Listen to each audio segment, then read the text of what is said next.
Participants, ladies and gentlemen, good morning, good afternoon, and good evening. Welcome to the joint webinar of Center for Diplomacy and Development and Nepal Institute for International Cooperation and Engagement on Nepal and the United Nations. To speak on this interesting topic, we have excellent panelists. Few housekeeping rules before we start. All our speakers are co-hosts, which means they can mute or unmute themselves whenever they want to speak. Second, each speaker will have 10 minutes. Third, all our participants will be in mute mode. They cannot speak to us, hence they will have to type the questions in chat box or in Facebook comment. Please keep your questions short, as we will give more preference to short and sharp questions. To start the program, may I now invite Mr. Mohan Shrestha, founding president of CDD and former Nepalese ambassador to France, to deliver welcome remarks. Sir. Thank you, Pramodji. Namaskar and good evening. Good morning to all our distinguished audience at home and abroad and our panelists. On behalf of the Center for Diplomacy and Development and Nepal Institute for International Cooperation and Engagement, I would like to welcome you all at this webinar on Nepal and the United Nations this evening. On a brief note, Center for Diplomacy and Development is a non-profit, non-political and non-partisan social organization registered with the government agency. It is a track 2 think tank with objectives to work on diplomatic and development issues. Our promoters come from diverse backgrounds, i.e. diplomacy, education, journalism, law, management, public service and tourism, etc.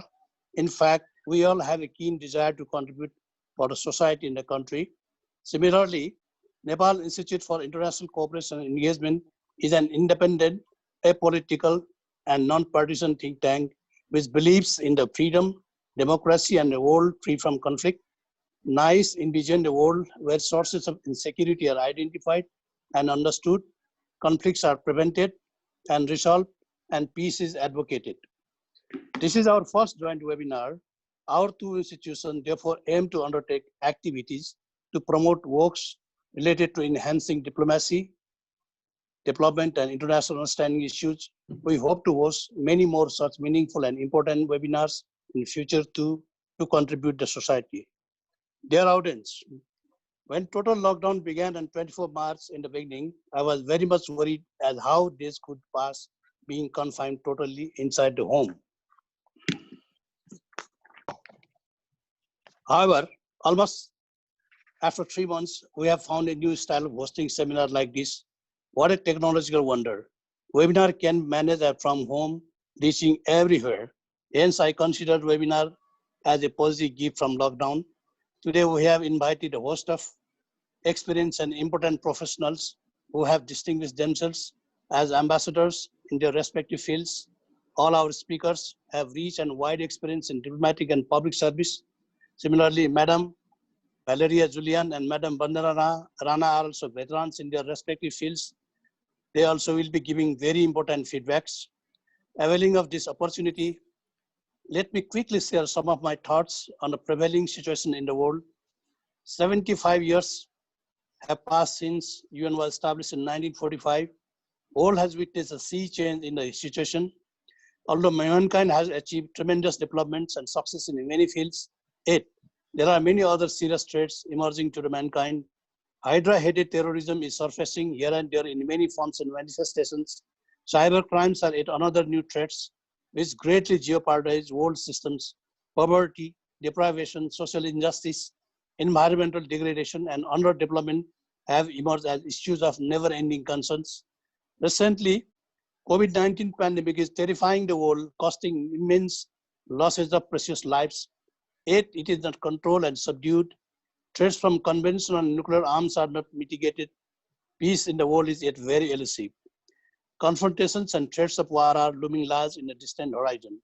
I therefore consider peace-building efforts needs to be greatly enhanced and promoted wherever it is possible.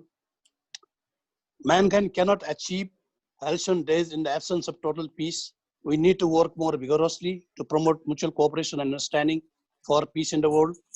At home front, our naturally beautiful country has many noticeable soft powers. Our strategic geographical location also make ours an important country. Nepal joined the United Nations in 1955 and contributed in important areas of UN's activities in the past. Nepal is a non-aligned country with Panchashil doctrines as a solid base. Nepal has always remained a sovereign country, defeating colonial ambitions. Now, main task ahead of for us is the speeding up economic development in the country. For this, we need an effective and proactive goal-oriented diplomacy. For a moderate country like ours, active diplomacy is a must. As our region is showing symptoms of volatility, we must arm ourselves with active and pragmatic diplomacy to safeguard our national interests. Through active diplomacy, we can further our national interests in the world too. Nepal had established diplomatic relations with 168 countries. Such a wide horizon offers many opportunities to further our national economic interests. What we need today is effective implementation of economic diplomacy. Economic issues must dwarf all other concerns as people need employment for sustaining life. Judicious distribution of the fruits of economic progress is a must in today's world for a healthy and happy society. Finally, let me assure you that CDD and NIICE will be working jointly to help promote sensitization efforts in this regard. Webinar indeed has been a useful tool which offers as a good strength to unite the professional for their contribution. Thank you all. Thank you, sir. The first speaker for today's event is Mr. Bharat Paudyal. Mr. Paudyal is a career diplomat and at present the senior most joint secretary in the Ministry of Foreign Affairs, Nepal. He's also the spokesperson of the Ministry of Foreign Affairs. Earlier, Mr. Paudyal has served as Nepalese ambassador to Pakistan. He will be speaking on the topic Nepal's association with the United Nations since last 65 years. Bharat, sir.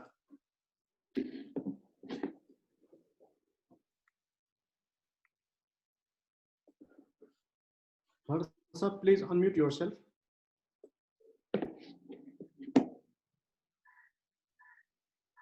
Can you hear me? Yeah. Hello? Yes, Can you hear me? Yes. Okay, thank you. you. Yes. Thank you. Thank you, Dr. Pramod, and thank you, Ambassador Mohan Shrestha, for hosting this very important event. This is very fitting and timely event as we celebrate the 75th anniversary of the United Nations and also the 65th anniversary of Nepal's joining as a member of the organization.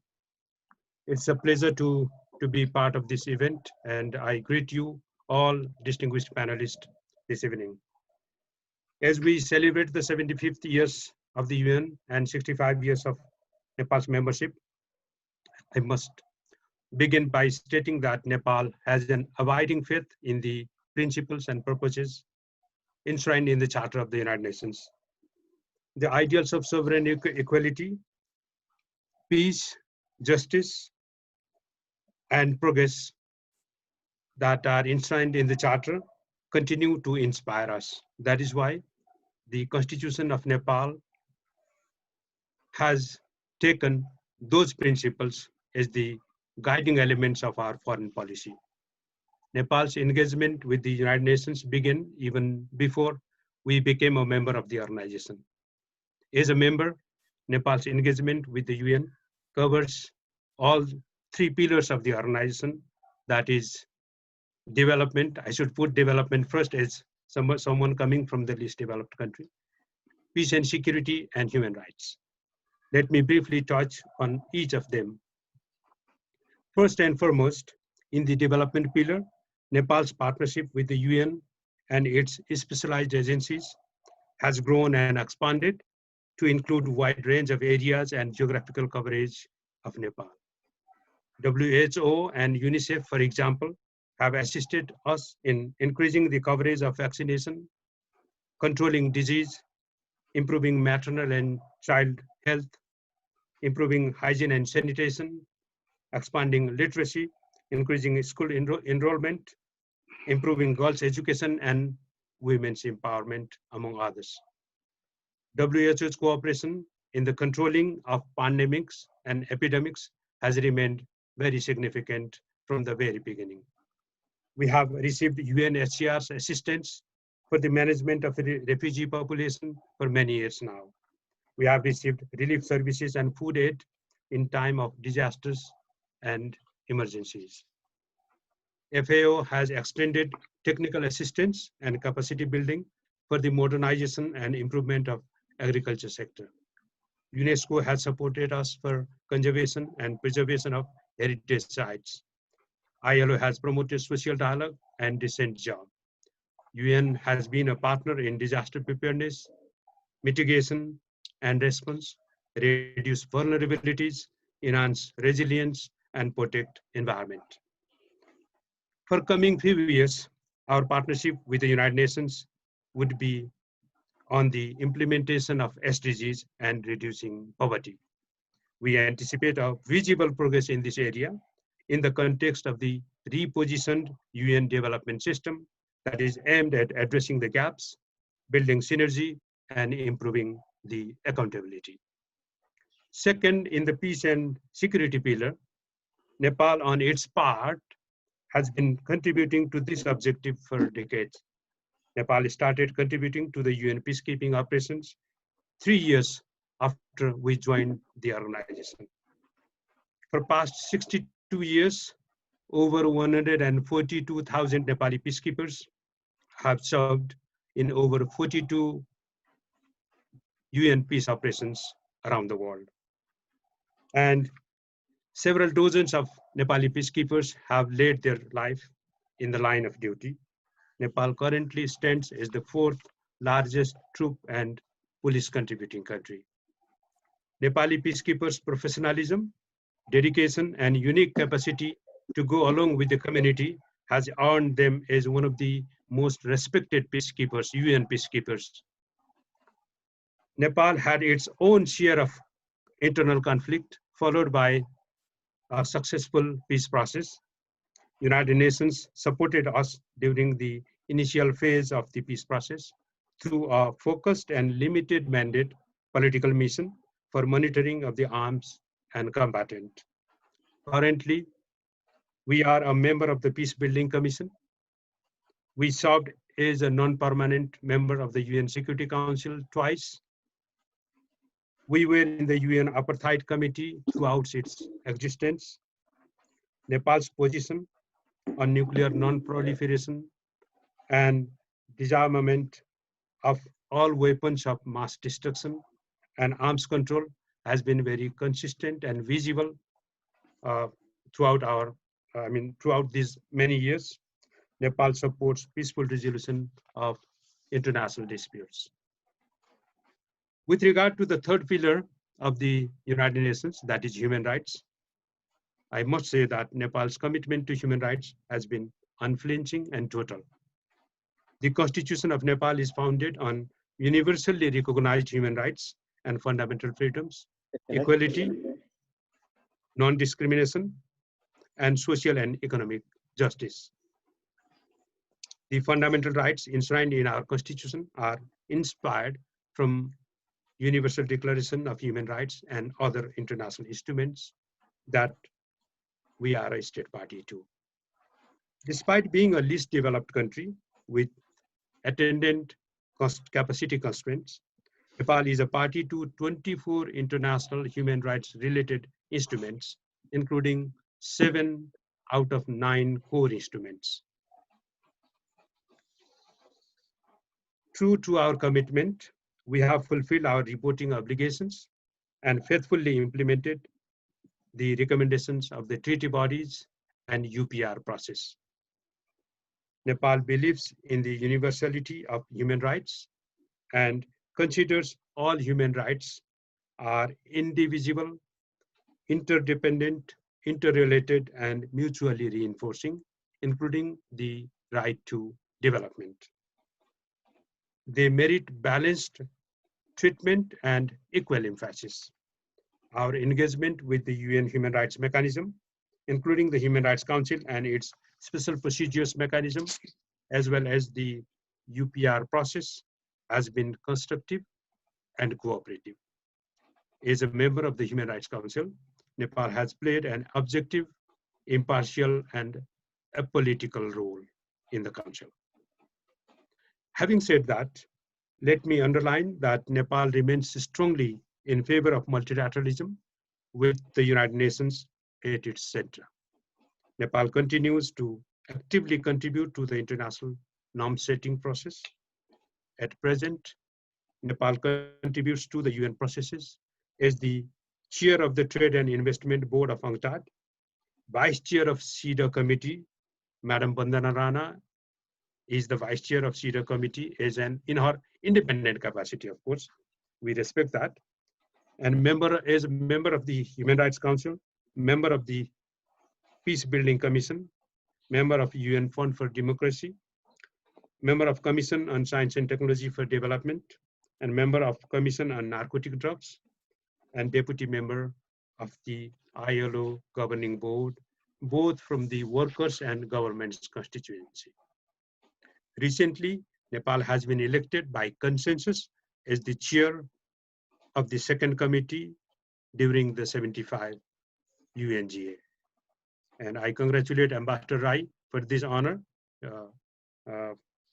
And I wish all the success as you take over the responsibility. Through these roles and through different UN platforms, Nepal has championed the cause of LDCs and LLDCs, South-South and triangular cooperation, climate change, women, children, refugee, health, social development, disarmament, among many others. I think with these words, I conclude here, and I would be very much happy to join and to be part of the interaction and to respond to if there are any questions as well. I thank you. Thank you, Dr. Saab. Dr. Pramod, back to you. Thank you, sir. May I now request Ms. Valerie Julliand to make her presentation. Ms. Julliand is a high-ranking United Nations official. She's working as resident coordinator of United Nations in Nepal. She oversees the overall functioning of United Nations and its in Nepal. She comes from France. She will be speaking on the topic United Nations journey since last 75 years. Madam Julliand. Thank you very much for this invitation, and the greetings to all of you, Dr. Pramod, Mohan, Shrestha, of course, Joint Secretary Bharat, Paudyal, Ambassador Amrit, Bandana, and all of you are here. I don't know all of you, but I want to tell you that, first of all, I want to thank you for organizing this event. That's really, I think it's the first event for the 75th anniversary that I attend, so that's fantastic. I will remember this one. And thank you for inviting me, really. It's a pleasure and it's an honor to be here, the same way that it is an honor for me to serve as UN in Nepal. Thank you, Joint Secretary Bharat Paudyal, for this fantastic presentation. I think you have really presented the most striking element of the relation between Nepal and the UN.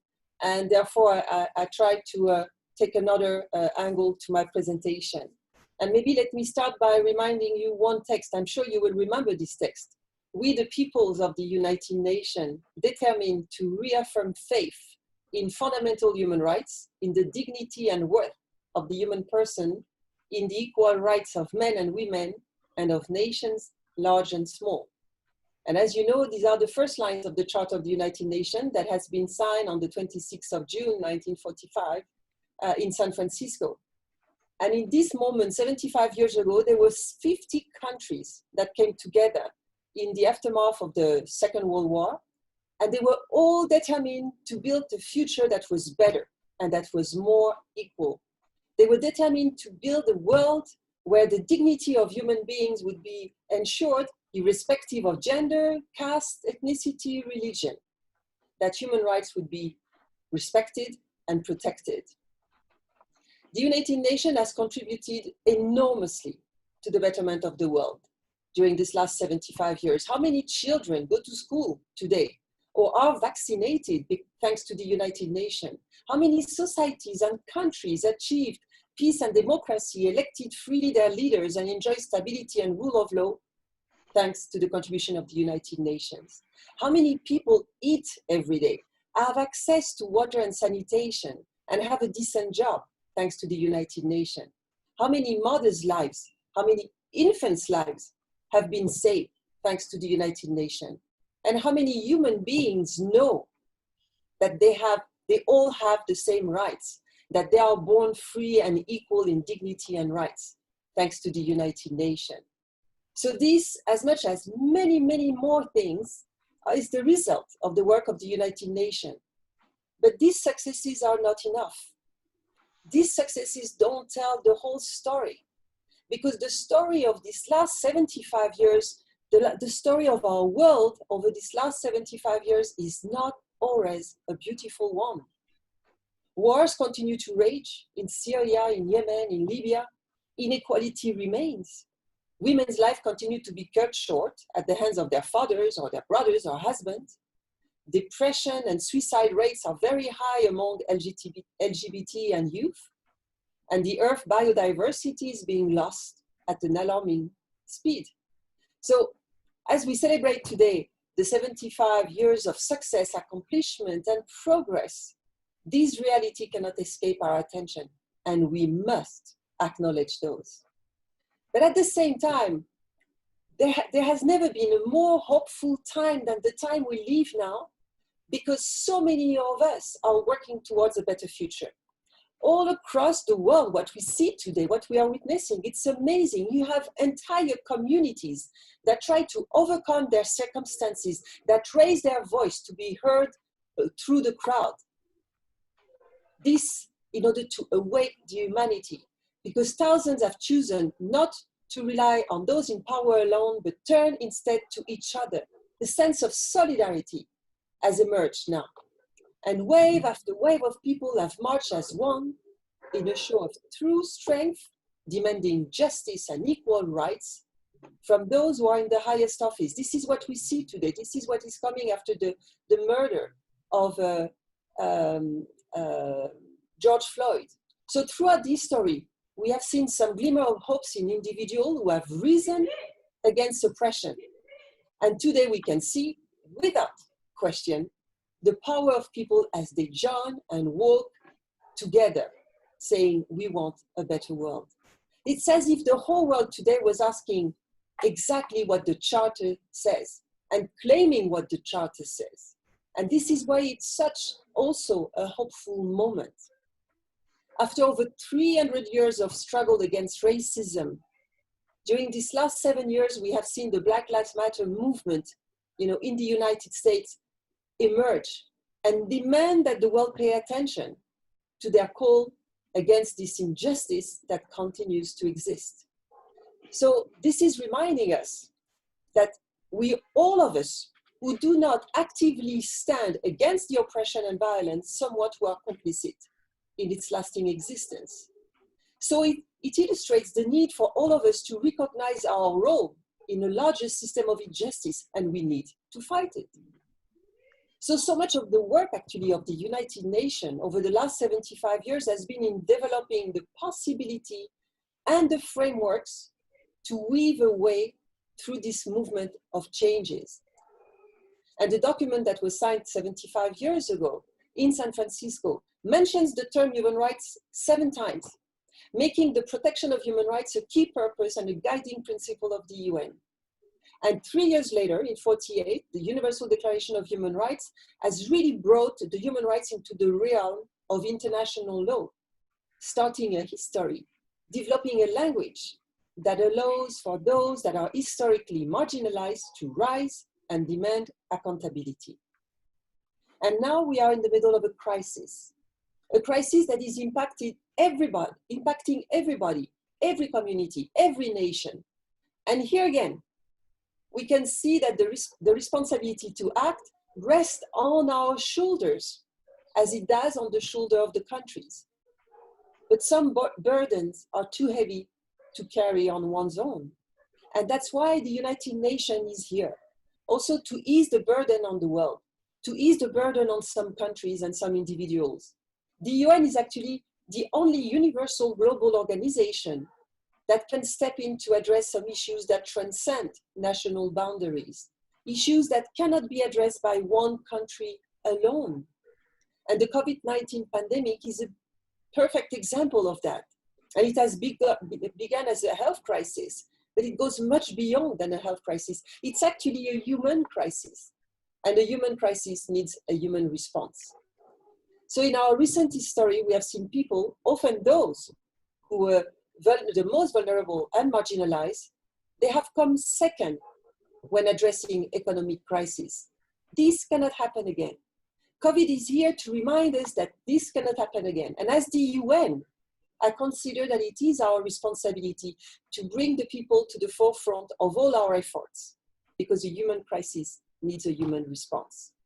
And the unprecedented nature of this situation with COVID actually shows us and allows us to correct the wrongs of the past. So throughout the 75 years that have now elapsed, the UN has pushed an agenda of human-centered approach.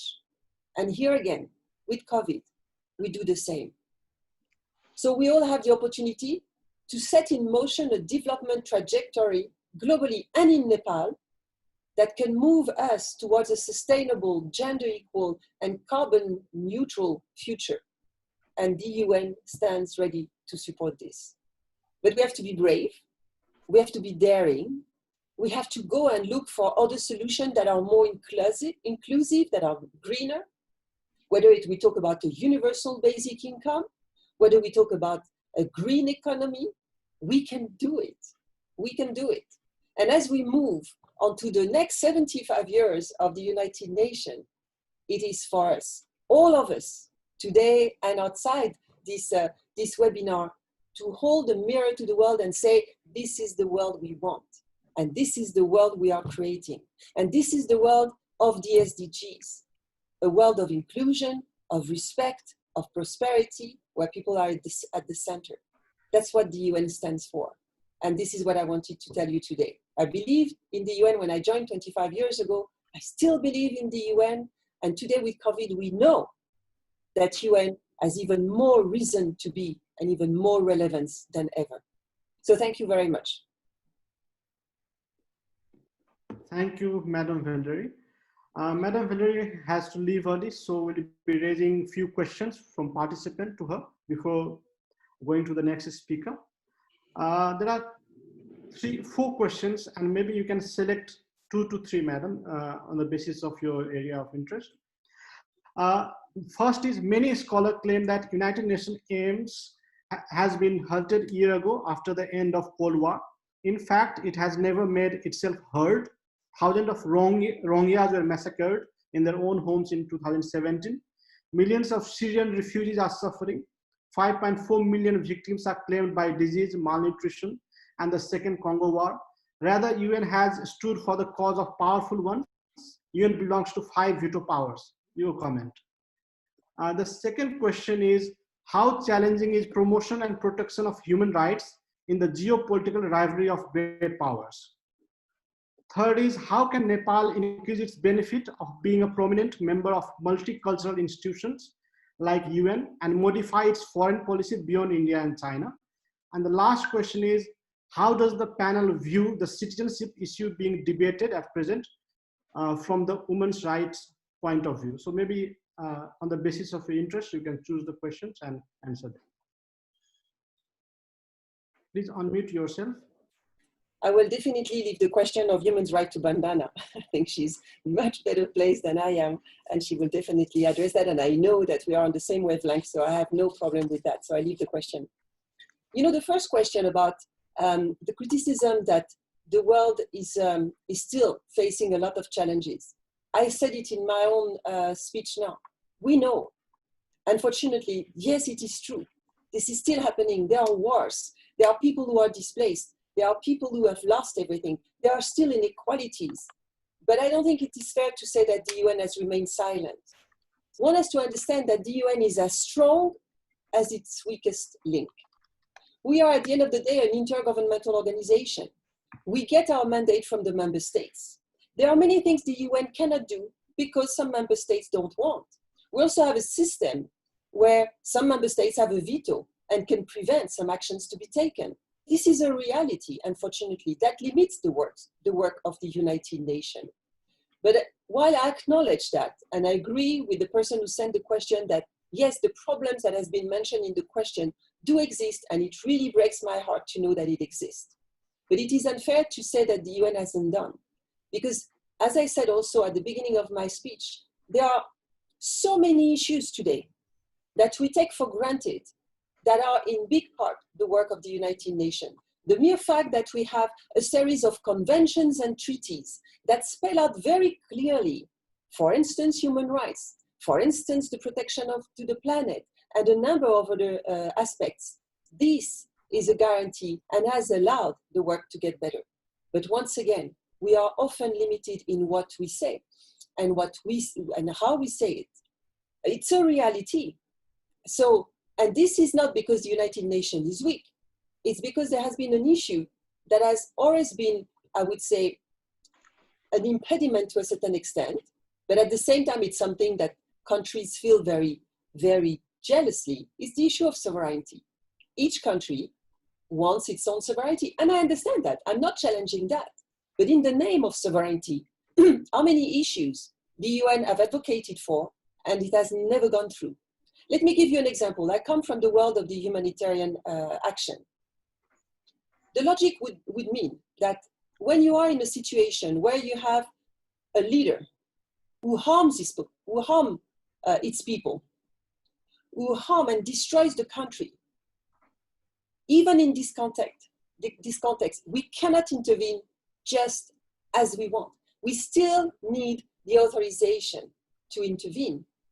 And you see, this issue of sovereignty, it is understood. And as I say, I'm not fighting the concept of sovereignty.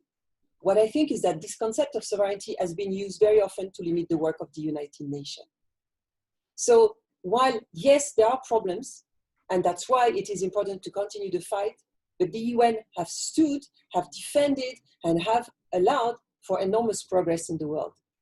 Now, what is the challenge of protecting human rights? It's exactly the same. Protecting human rights, you know, the logic, I remember my father was telling me, you know, the right of one person ends when the right of another person begins. In the sense that, you know, you can't consider just what I want. You have to consider the rights of everybody else. And human rights is an issue that all countries claim for human rights, but all countries violate somewhat some human rights. Actually, that's why we have the UPR, the Universal Periodic Review. It's universal because, as a matter of fact, there is not one single country in the world, not one, that can say that it respects human rights fully. And why? Because you have the rights and you have the raison d'etat, the state reason. And sometimes countries think that in the name of the state, it is justified to do certain things. And I must say, this is certainly the battle that is the most difficult one to fight, the battle for human rights. And often what is very interesting is that those who violate the rights of people will often use the same human rights to defend their own rights. And as I have often quoted this French humanist, Comte Sponville, who says, we don't have the same rights because we are equal, because from too many perspectives, we are not equal. You see, some countries are rich, some countries are poor. Some people are healthy, other people are not. So we don't have the same rights because we are equal. We are equal because we have the same rights. So it's only if we apply the human rights fully, everywhere, that we will be able to build a world. Because these are the very rights that we have that makes us equal. So the protection and the challenge of human rights, it's actually the most difficult one. Because when it comes to an individual decision, very often people don't consider the rights of other people, but considers their own. And how can Nepal benefit from the UN? I think that Joint Secretary Bharat Paudyal has indicated the work and the collaboration of the UN. And I think there has been many successes. There has been also some failures, and I think it has been debated and discussed at length. But what is important is that, for instance, in the context of COVID, the UN and the government work hand in hand. The UN have been standing by the side of the Ministry of Health and all the other ministries to really support Nepal in its fight against COVID. And we are not going to go, as I was telling once, the Minister of Foreign Affairs, is that nobody from the UN has left the UN. We are here. We stayed here since the beginning, and we are here to stay to help Nepal throughout. Thank you. Madam, how much time do you have? If you have time, maybe we have two more small questions. Sure, let's go ahead. Okay. How do you think the United Nations address the systematic racial disparities in places like China, Iran, and Cuba? And the second question is, it is alleged that United Nations is promoting Western liberal order. Multilateralism is dictated by the West. Your comment. Thank you. Multilateralism, because it is multi, we cannot say that it is promoted only by the West. I mean, Bharat Paudyal just said it. I don't think that Nepal stands as the West, but Nepal defends multilateralism. Because multilateralism, it's actually not a concept that gives one country the more benefit than others. It's on the contrary, it's a logic of solidarity. It's a logic that we work together to help the world together. Now, what is true is that the countries in the world have not all evolved at the same pace. Some countries have evolved earlier than others. And therefore, some concepts have been developed by some philosophers and by some humanists in an environment that today we can say is the West. But actually, if we look deep down into the culture of Asia, we find some concepts of human rights and some ideas that are very close to that, except that maybe the culture of the West has been very prominent because these were powerful countries and they have dominated the discourse. But I don't think that the values that we defend as UN are Western values. When we defend human rights, this is not a Western value. So I don't think that we can say that the UN defends that. But now, what is true is that, as I said, the UN is as strong as its weakest link. The UN can only do what the member states let the UN do. And there are some issues where sometimes we cannot say much because we have some countries that really clamp down on the UN for not speaking up. That is a reality.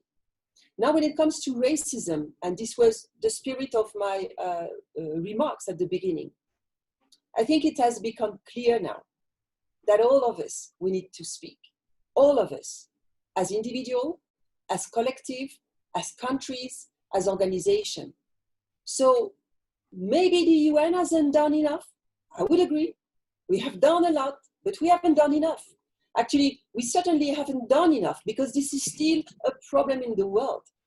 We haven't done enough to rise and support the situation of the Black people who continue to be discriminated against in a horrible manner. But it's not because we haven't done enough that we should stop doing it. And on the contrary, I think it's now the time that we have to multiply. And maybe as we celebrate our 75th anniversary, this is the moment where we have to reflect on what is it that should change in the United Nations so that we are even more efficient and we achieve more results than what we have achieved so far. So I take the criticism, I agree, not enough was done, but I can tell you we are many in the UN. And let's not forget, countries are members of the UN. And there are also many countries or many people in many countries that are members of the UN that want the same fight that we want, that want to protect and preserve the same values and to put people at the center. Because human being, this is what matters on earth. Thank you, ma'am. Thank you, Madam Valerie, for your time. We are honored to have you. We are honored by your kind presence. You may leave as per your convenience, but we'll be happy that if you can listen to our other participants. Now, may I now request His Excellency Mr. Amrit Bahadur Rai to make his presentation. Ambassador Rai is a career diplomat. He is serving as permanent representative, ambassador of Nepal to the United Nations since last year. Earlier, he has served as Nepal's ambassador to South Africa. He will be speaking on the topic of Nepal's contribution to the peacekeeping operation of the United Nations.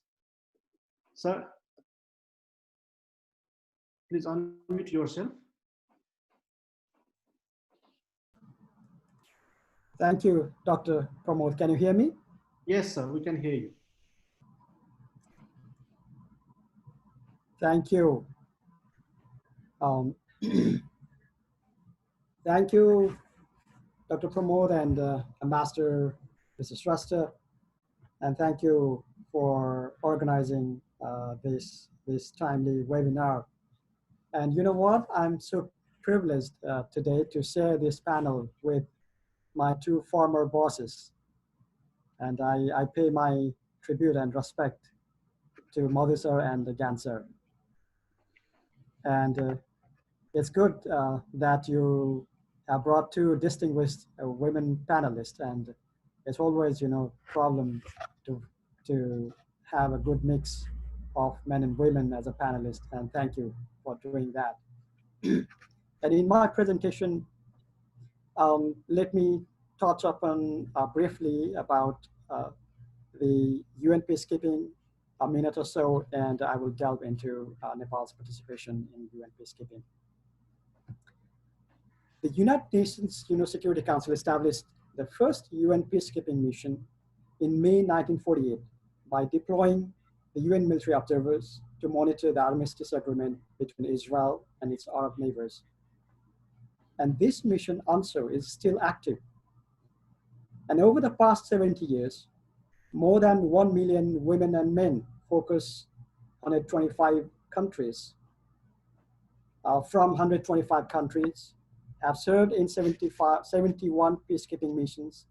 Today, around 90,000 soldiers, police, and civilians from 120 countries serve in 13 peacekeeping operations around the world, with an around annual budget of 6.5 billion. But this budget represents only 0.3% of US spending. Originally, the UN peacekeeping was intended to be a buffer and to monitor truce agreement between interstate conflicts. Over the period, it has metamorphosed into a multidimensional peace mission, which deals with intrastate conflict and has embraced state-building functions on its fold. And peacekeeping is a tool of global response to conflict-ridden country. This is one of the most effective tools available to the United Nations in the promotion and maintenance of international peace and security. And what is clear is that both the evolution and reform process of UN peacekeeping will remain a continuous process. And what is our participation? Nepal joined the United Nations on 14 December 1955, and 3 years later, in 1958, she joined the United Nations peacekeeping operations by contributing its troops to the UN observation group in Lebanon. And thus far, Nepal has contributed to 58 peacekeeping operations with a total contributions of around 144,000 peacekeepers. And currently, a total of 5,638 Nepali peacekeepers, in which there are 258 female peacekeepers, are serving in 10 peacekeeping and 3 special political missions around the world. And Nepal is now 4th largest troops contributing country. And Nepal has committed to contributing up to 10,000 troops upon the request of the United Nations. And Nepal is of the view that more Nepali officers should be given opportunities at senior positions in the field, as well as in the UN headquarters, commensurate to its contribution. And Nepal actively participates in policymaking process of UN peacekeeping through the 4th Committee of the General Assembly, C34, Contingent on Equipment Working Group. In 2017, Nepal was elected as a chair of the working group on the Contingent on Equipment Working Group. In the past, Nepal has also chaired the 4th Committee of the UN General Assembly, which deals with all aspects of peacekeeping. There is one panelist, Madhu sir, was the chair of the 4th Committee in the past. And what benefits do we have from the participation at the UN peacekeeping? It is an opportunity to enhance Nepal's image at global stage and at the different parts of the world. Currently, Nepal is a member of the Peacebuilding Commission, just by virtue of being sometimes 4th, sometimes 5th, or sometimes 6th largest troop contributing countries. And similarly, when our peacekeepers leave good images on the far field of the globe, people will remember Nepal and Nepali people as a good country and good people. So we can call it as our soft power. And it is a means of foreign policy implementation. As a peace-loving country and a peace-loving people, we want to contribute to bring peace and stability in the world. So we can fulfill this objective through participating at the United Nations peacekeeping operations, as we do not have other instruments like ODA, trade, and military alliance or educational institutions as a soft power. We can use it as our soft power. And peacekeepers will have international exposures, and thereby they will enhance their skills, techniques, and develop overall professionalism. It also helps develop interoperability with militaries of other countries that can be utilized in the time of crisis. Sometimes in an earthquake, or sometimes in the calamitous disasters when they need the rescue and relief operations. It also helps modernization and enhancement of capabilities of our army. And last but not the least, our peacekeepers will have economic benefit. Though allowance for UN peacekeepers is not as high as it should be, but it is a still attractive compensation package for us. And from that perspective, we can say that we have some economic benefit. But what are the challenges? Challenges are manifold. The competition for participation has been increasing because of the increasing number of troop and police contributing countries. Many new countries are coming up with a desire to participate in UN peacekeeping. So we need to compete. And nowadays, many peacekeeping missions are in the French-speaking countries. So there is a demand of French language. So we need to fulfill this, French language demand, and we need to train our people. We have that language. And another aspect is that there's a demand on high-tech units, such as engineers or aviation unit, IED, medical units. They are in the rise. So it is difficult for Nepal to compete in these sectors. And another is timely procurement. It is a big challenge. Honestly speaking, we are encumbered with our procurement laws. We must review and make timely reforms so that we will be able to procure our equipment in time. And another is, of course, safety and security of our troops. We have to deploy our troops in volatile situations where we have to do everything possible to keep our troops safe and secure. And another is deployment of female peacekeepers.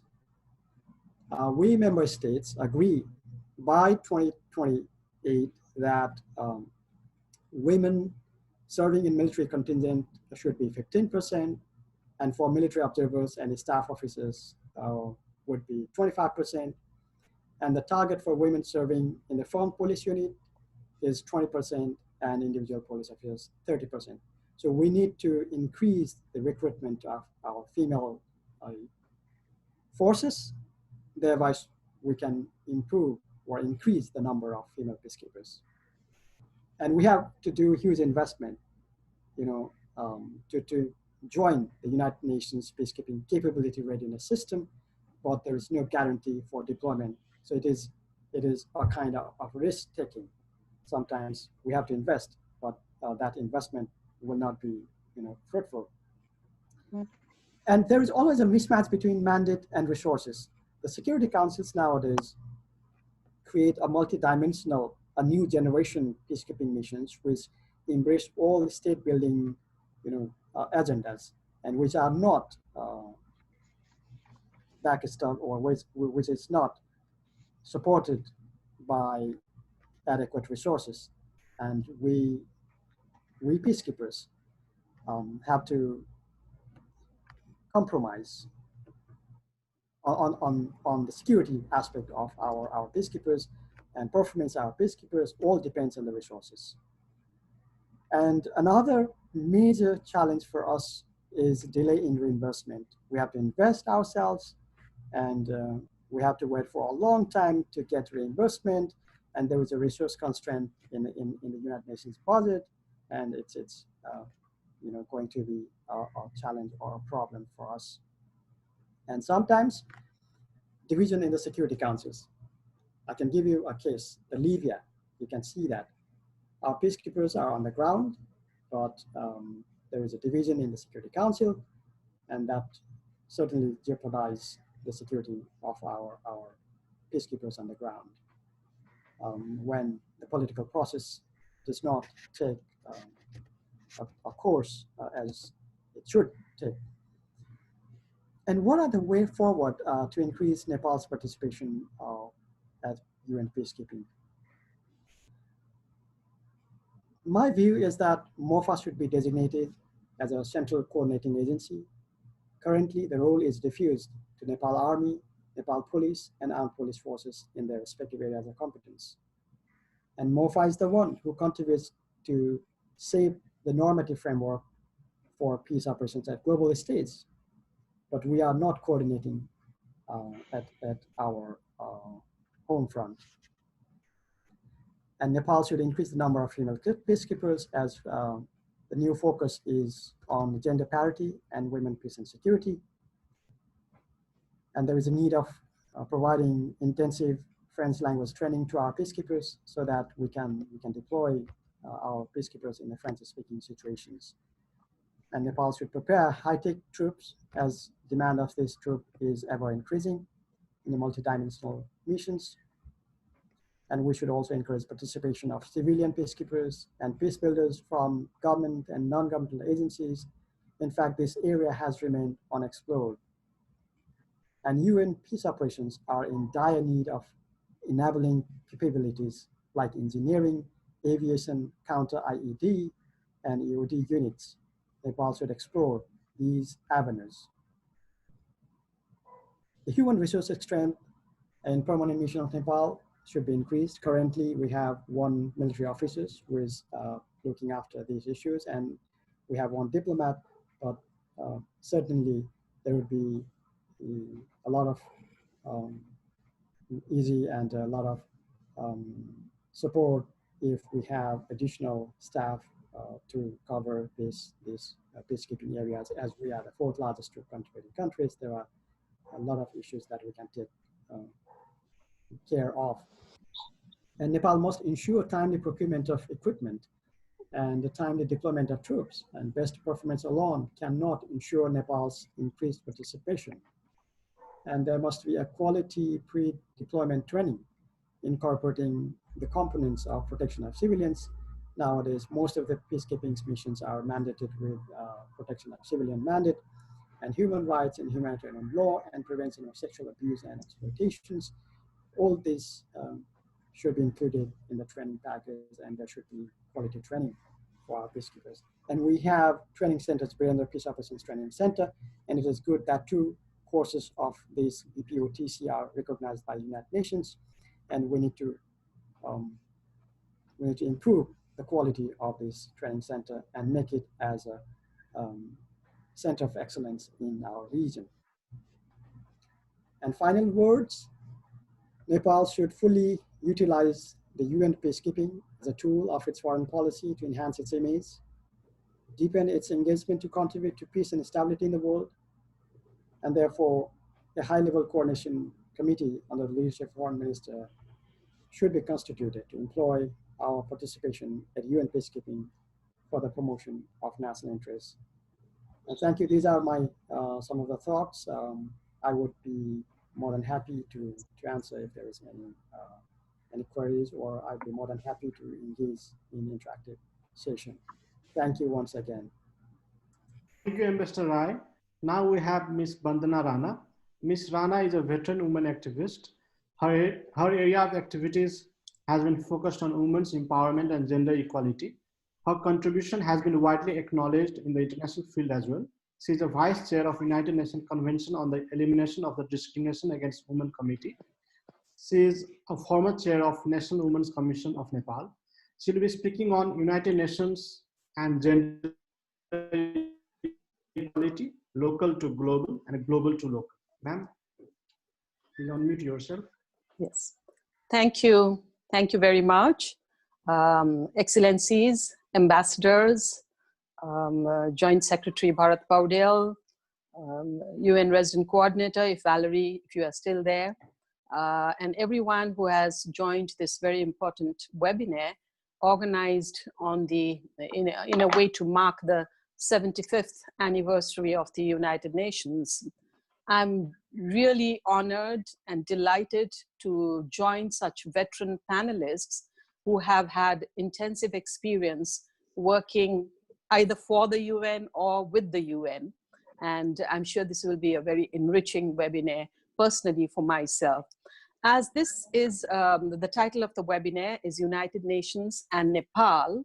And I have particularly pledged to focus on gender equality and United Nations, global to local and local to global, based on my experience working in Nepal at different levels, from the local, grassroots, regional, national to global level, and how the UN mandates, the different UN mandates based on having gender equality have helped me as I have struggled to build accountability and build synergy and harmony between different stakeholders, and how these UN mandates have come into use or have helped or contributed in accelerating equality, development, and peace.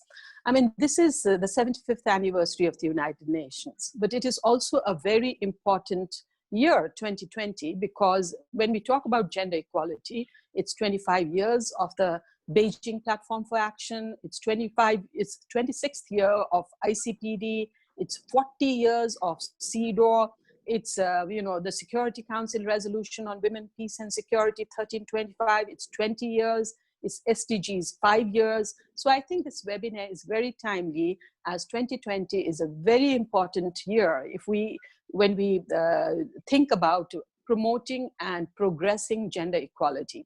Now, coming back, that is why what I'm going to do is I'm going to briefly run you through my journey using these very mandates in strengthening accountability and promoting gender equality, as I earlier said.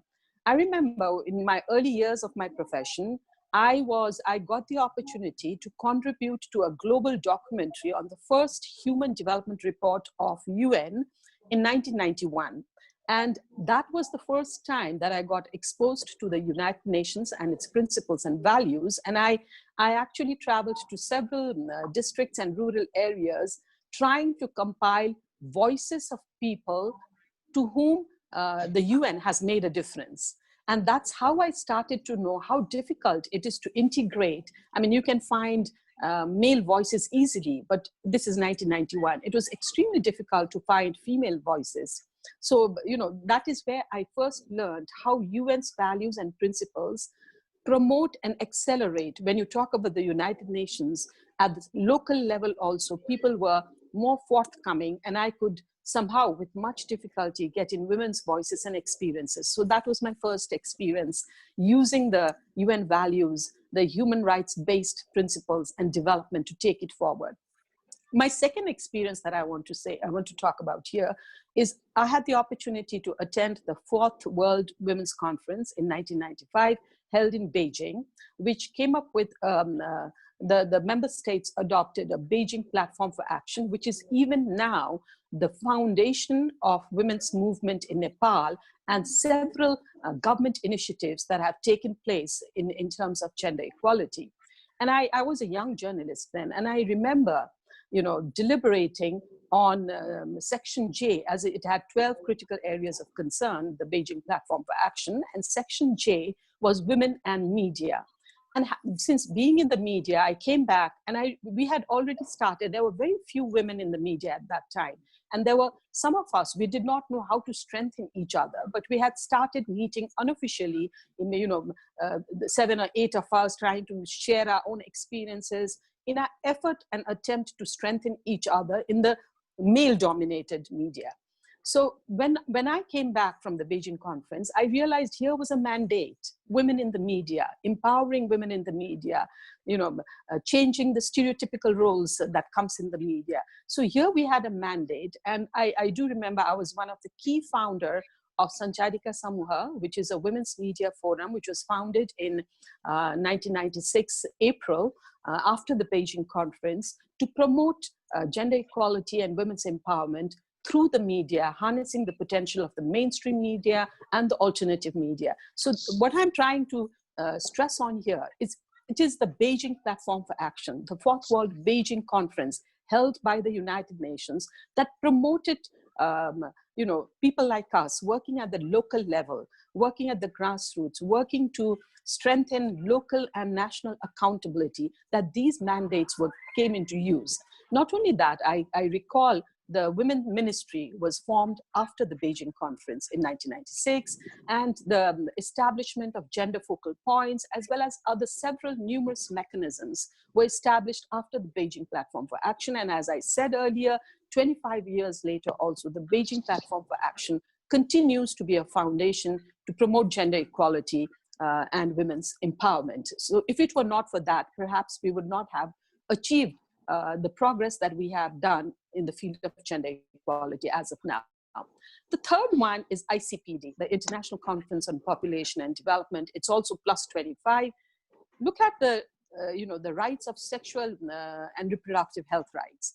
For a country like Nepal, if it were not for the ICPD mandate, we would not have been able to accelerate our rights in this area constitutionally, as well as the rights of sexual minorities, the LGBTI community that Valerie also spoke about in her address. If you look at Google, Nepal is #1 in recognizing the rights of sexual minorities. So I don't think if it were not for UN mandates that we would, of course, it is a lot of work between the government, the civil society that has taken this up, but it was these mandates that helped to accelerate the advocacy to bring about this kind of change.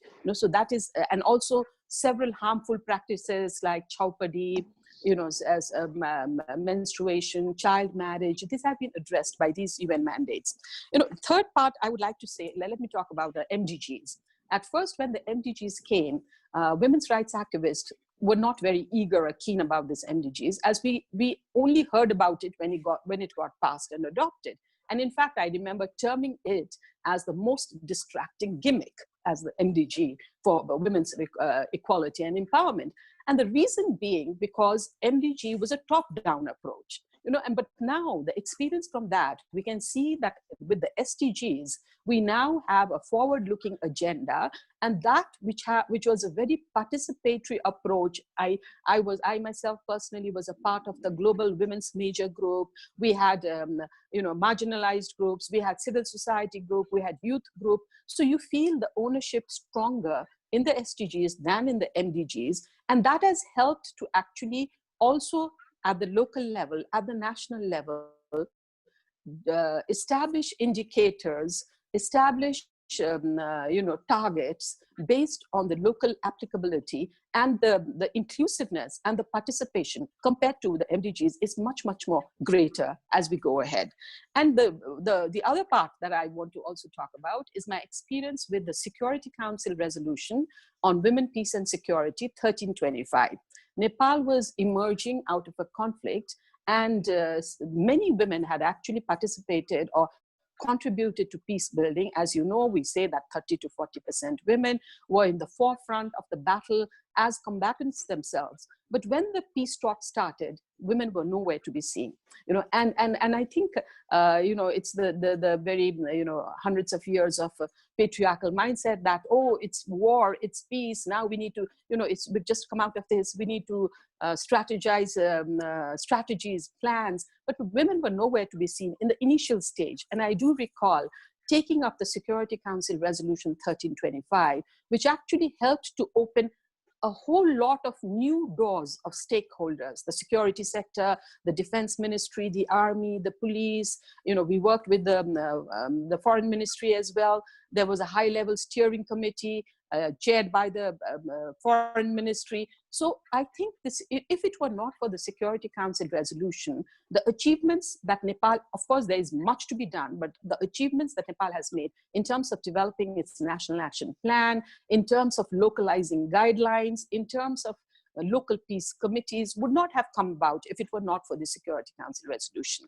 And how could I forget talking about CEDAW? I do recall the first, I think it was 1994, that first time that I heard about CEDAW was from a veteran activist from Malaysia who had come to Nepal, and I was a co-founder of SATI, which was working on domestic violence and violence against women.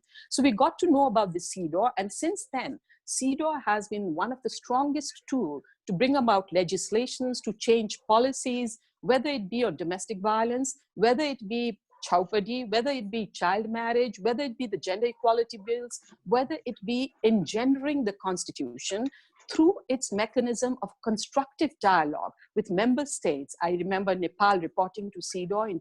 The last reporting was in 2018, October, and Nepal, CDOR committee has asked Nepal to speed up its adoption of the second phase of the 1325 National Action Plan, which I gather is in the very last stage, and I hope that very soon we'll be hear of its adoption. So what I'm saying here is that all these UN mandates, if it were not for these UN mandates, the acceleration of gender equality and women's empowerment economically, women's empowerment in politics, whether it is disaster management, let's say, for example, the present pandemic crisis, we have different clusters where UN is leading, the policy briefs from the United Nations, from UN Women, from other UN entities, as well as from the Human Rights Office of the Human Rights Commissioner, has helped to strategize national policies and guide member states to put women as well as marginalized group, as well as people living with disability,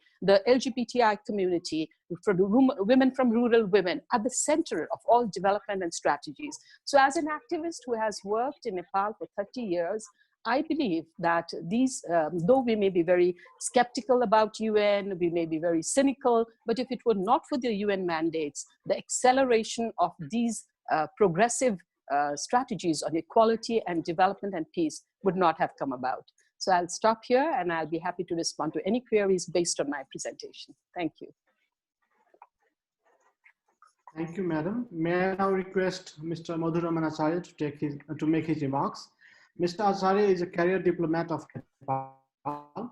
He served as Foreign Secretary of Nepal at the Ministry of Foreign Affairs. Earlier, he had served as permanent representative, Ambassador of Nepal to the United Nations in New York. He has authored a book on tropical importance. He will be speaking on the topic challenges and opportunities of multilateral. Sir, floor is yours. Thank you, Pramodji, for that introduction. So and Mr. Mohan is unmuted. Ambassador Mohan Krishna Shrestha for hosting this jointly and inviting me to speak on this important webinar.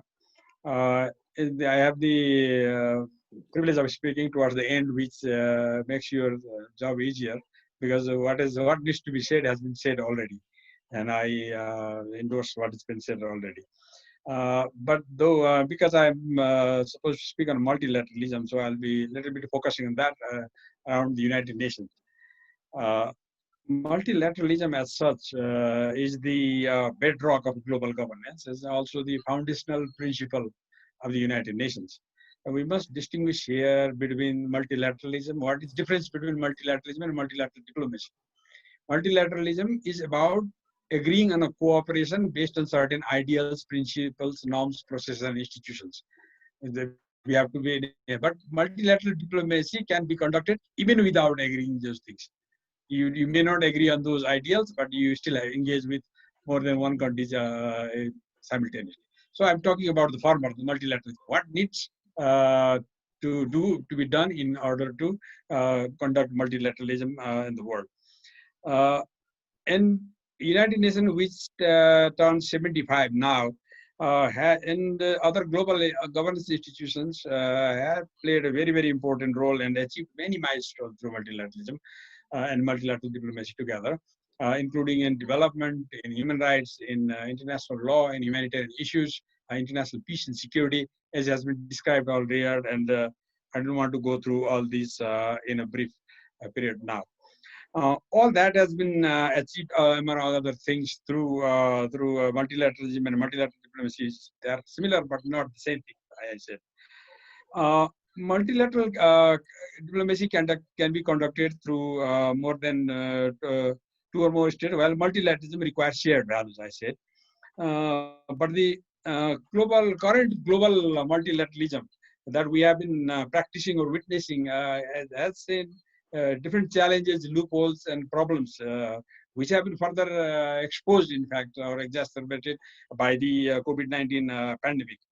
As we all know, the WTO stands paralyzed because there is a rise of sorts of protectionism, trade war is there. It cannot do anything multilaterally.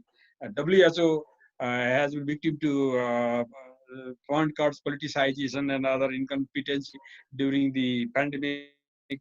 The United Nations Security Council cannot agree on a statement on the pandemic.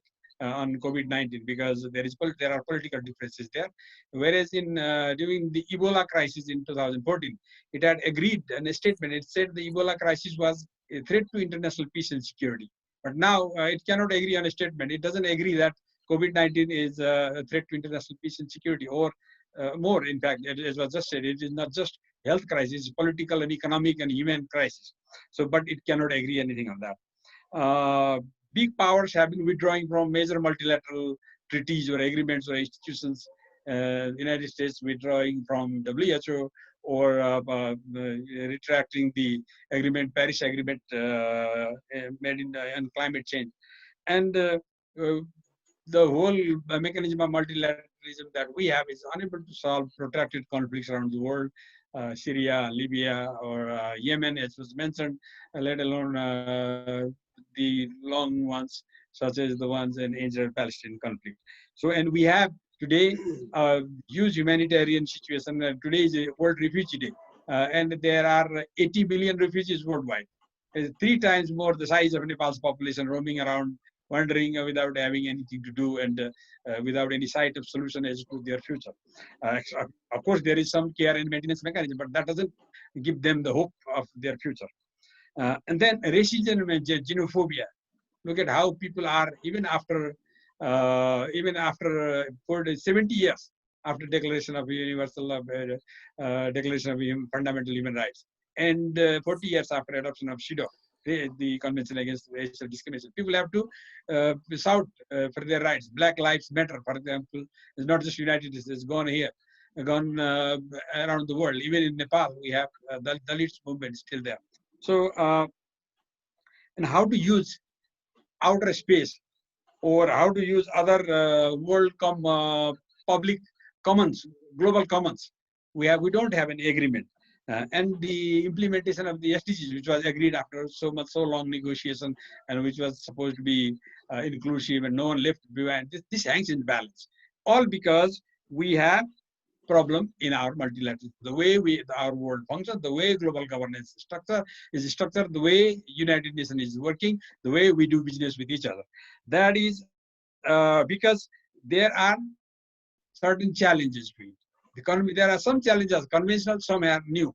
The conventional challenges to multilateralism has been unilateralism, the will to act unilaterally or ignoring, using it when it meets their interest, but ignoring when there is a time. But then a big power rivalry, as was mentioned, is the big institutions are polarized not because of anything else, but because there is a competition. They don't agree to each other. So if they agree to use those global governance institutions in their interest, they will use it.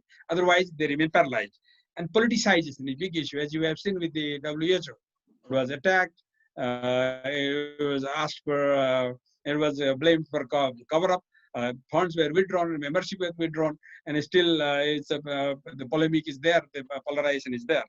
And the conventional mechanism for multilateralism is based on state-to-state, government-to-government mechanism, which is good, but that leaves many other non-state actors, many other actors, the private sector, the IAGs, which have come out in a very strong way to shape the global governance, have been left out. So it's not inclusive enough, the multilateralism. And of course, as we understand, multilateralism is painfully slow. There is, as usually we say in the United Nations, agreement is reached when everybody is equally unhappy. So sometimes we produce agreements which is the lowest common denominator, and it is very painfully slow, and that is why there is this impulse to go unilaterally, because it doesn't work work very fast. And then the normative, the value system that the international multilateralism, the United Nations, and the global governance system were created after the war, and that has been in recent times has been under attack. For example, liberal value system, the democratic peace theory, and the free trade, free economy, free movement of goods, capital, services, and people. These are under attack because the globalization is under attack, as is multilateralism is under attack. As we have seen it during COVID-19, the impulse to act unilaterally, closing borders, shunning cooperation, that has been the kind of response that we have been witnessing. So that has left us in a fractured global governance. And in fact, at the moment, the music has stopped. You know, the principle that were applied in conducting multilateralism, the liberal principle, democracy, human rights, peace, or free market, free economy, cooperation between the states, that the DJ has stopped the music. Even the neoliberalism, which was supposed to be conduit of Western domination, has remained stalled. So there are, and the big powers are hijacking the agenda of the multilateral institutions like the United Nations. As it happens, many of you have witnessed the G7, the group of largest economies, or G20 countries, missed just at the UN General Assembly a few months before General Assembly at the UN, and they agree on whatever needs to be done globally on economic and other issues, and they leave the UNs to chatter doing nothing. So they are hijacking the multilateral agenda. So that is not the way to go actually. So what we need now? We need stronger multilateralism, more cooperation, not less, is the answer, because we have seen during the COVID pandemic that the virus cannot be checked by closing your borders. Just as after 9/11, we saw the anger and humiliation and indignity could not be checked by closing your borders. Terrorism still continued. The answer is more cooperation, not less. So what we need is multilateralism is required to protect. Why it is required? To protect global commons that is available to everybody. International peace and security, climate, the environment, the development, human rights issues, that's for everybody. And also to strengthen multilateralism, and it was also on global public goods, because we need global public policy. It was mentioned earlier, I think it was from UN resident coordinator, but there is a global responsibility because we cannot just remain silent on some of these problems. If we remain silent, then we are complicit to these problems.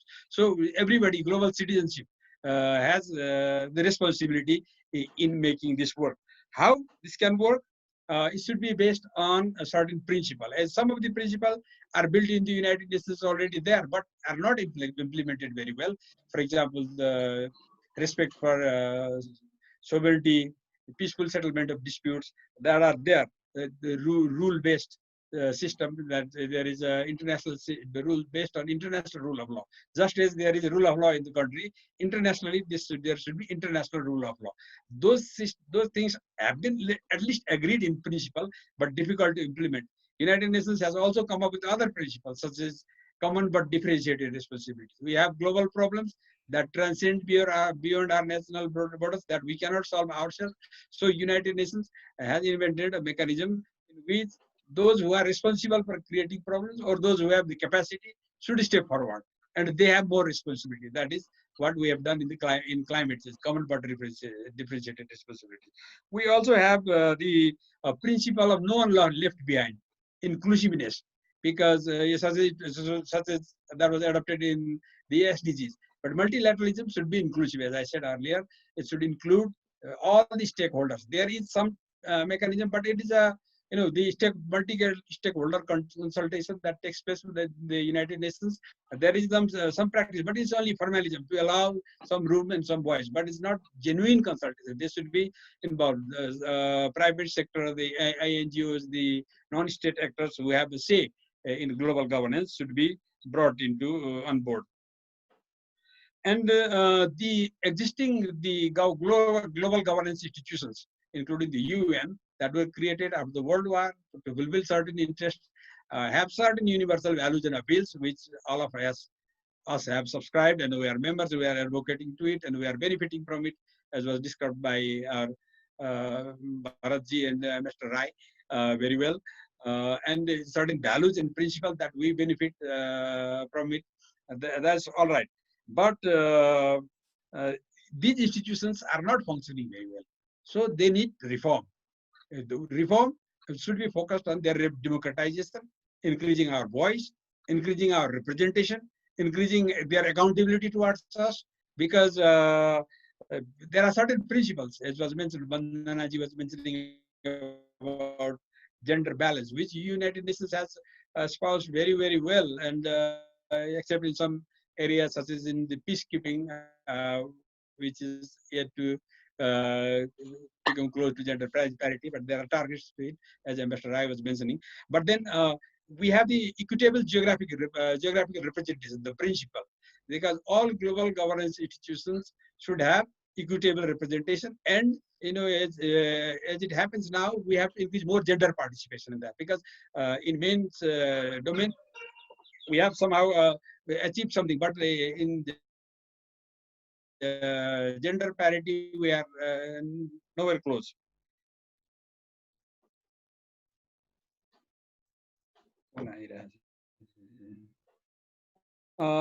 Then the bedrock of multilateralism, you have to do things, engage in partnerships, and also I think that's my personal view. There needs some improvement in multilateral negotiating practice, because the way the multilateral negotiations are held, I know nowadays at the UN and elsewhere, as my personal experience, most decisions are taken in back channel, back room, informal discussions without any transparency. So that, because in order to make it more inclusive, that should be more broader, open, and consultative process should be more democratized, and negotiating mechanisms should be more made smarter. For example, as we have seen during the COVID-19, you don't need to travel with 40 delegates to New York or Geneva. Our health minister could speak from here, could vote from here. We could adopt an assembly asking the World Health Organization to initiate an investigation on how it handled the COVID-19 crisis, which of course we didn't co-sponsor the resolution. But anyway, we can do business. It doesn't. General Assembly this year will be held digitally, like I have heard. So this gives us lots of room there, and we can rethink of doing business multilaterally in capitalizing on the digital platforms that is available, which reduces cost, which reduces time and then energy, and of course cost. It spare people's time for other work. Of course, it will be negative for economy and tourism, that we have to consider as well.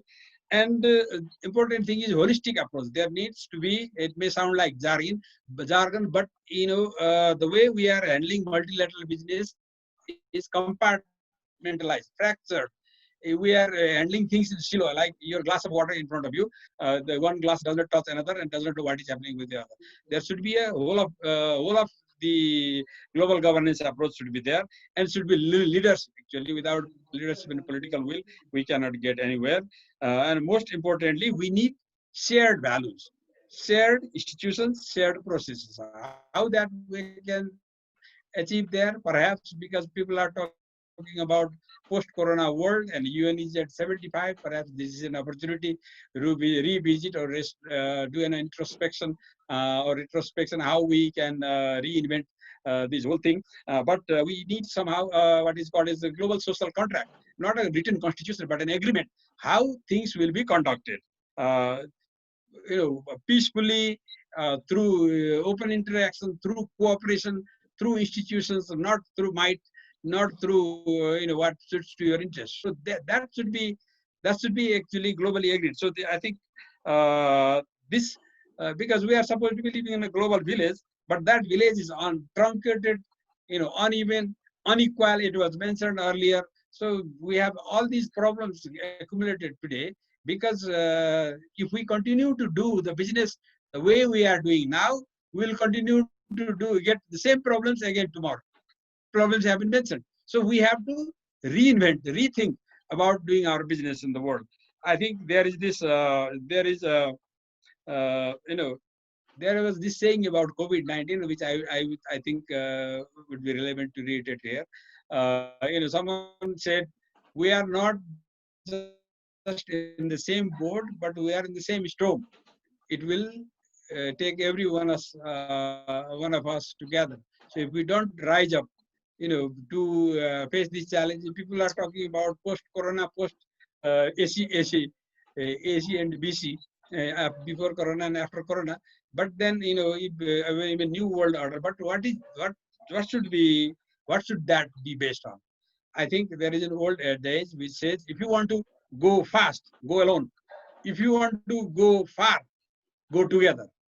That should be the principle. I think, because as a global community, humanity at risk, our economic as tantrums, our politics is not working, our global diplomacy is ruined, multilateralism is sinking. So we have to rise. I think that is what the UN at 75 should be allowing us to rethink globally and locally. And I think I skipped how we can do better as Nepal, because in view of constraint of time, because other speakers, I am sure Gyan Chandraji will be speaking more on this. So I would like to stop my presentation at the moment. Thank you, sir. The next speaker for today is Mr. Gyan Chandra Acharya. Mr. Acharya is also a career diplomat of Nepal. He has also served as Foreign Secretary, Permanent Representative, Ambassador of Nepal to United Nations Mission in Geneva and New York.